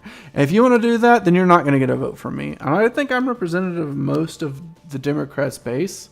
I don't think, even with abortion and trans rights and a lot of other things on the ballot, I still don't think you're going to get it, because if you participate in genocide, that's a disqualifying factor for the left wing. And as far as this debate is concerned, it is not a disqualifying factor, and it is even a qualifying factor for the Republican Party to participate in that. And if you're a Republican and you're not disillusioned with your party from the response from this, it's honestly shocking to me. Because even the passive tacit here, we have a geopolitical reason for doing this, to me that's still disqualifying. So the idea that someone who is a peace-oriented, non-genocidal person still voting for that right-wing I'm speaking too hyperbolically. But if you're voting for that right-wing ideology to back that up, because, there is zero qualifications behind voting for Republicans when their baseline policy standard is genocide. There's no reason to vote for them. It's morally irrefutable that you should not vote for these people, because the best case scenario is Democrats tacitly, reluctantly backing it. The worst case scenario is Republicans willingly going for it and wanting to genocide plus World War III. And that's something I've seen from Republicans in general and in this debate, is that they don't just want the genocide, they want World War III after the genocide. You've heard of World War II, where World War II started and the genocide happened. We're going for World War II, Electric Boogaloo. World War III, Electric Boogaloo. Where you have a World War III that starts after a genocide, as opposed to vice versa. To me, it's unconscionable to vote for Republicans, and it's morally disgusting to vote for Democrats. And I don't honestly think I'm unique in that capacity. So, the best answer I can give you is best of luck. I think you should vote for Democrats over Republicans because your chances of getting the things you want are higher from Democrats than Republicans. But I can't in good conscience say that you should definitively vote for Democrats because Democrats are the same side of the same coin. And it just feels really cheap to look at genocide in the face and say, well, hey, this party will raise your minimum wage. And I think I'll leave it at that. You'll have as best done as you can, considering the heavy topics we've discussed. For anybody who's still here, thanks for hanging in there. Probably wasn't easy, but I appreciate you being here. Bye-bye.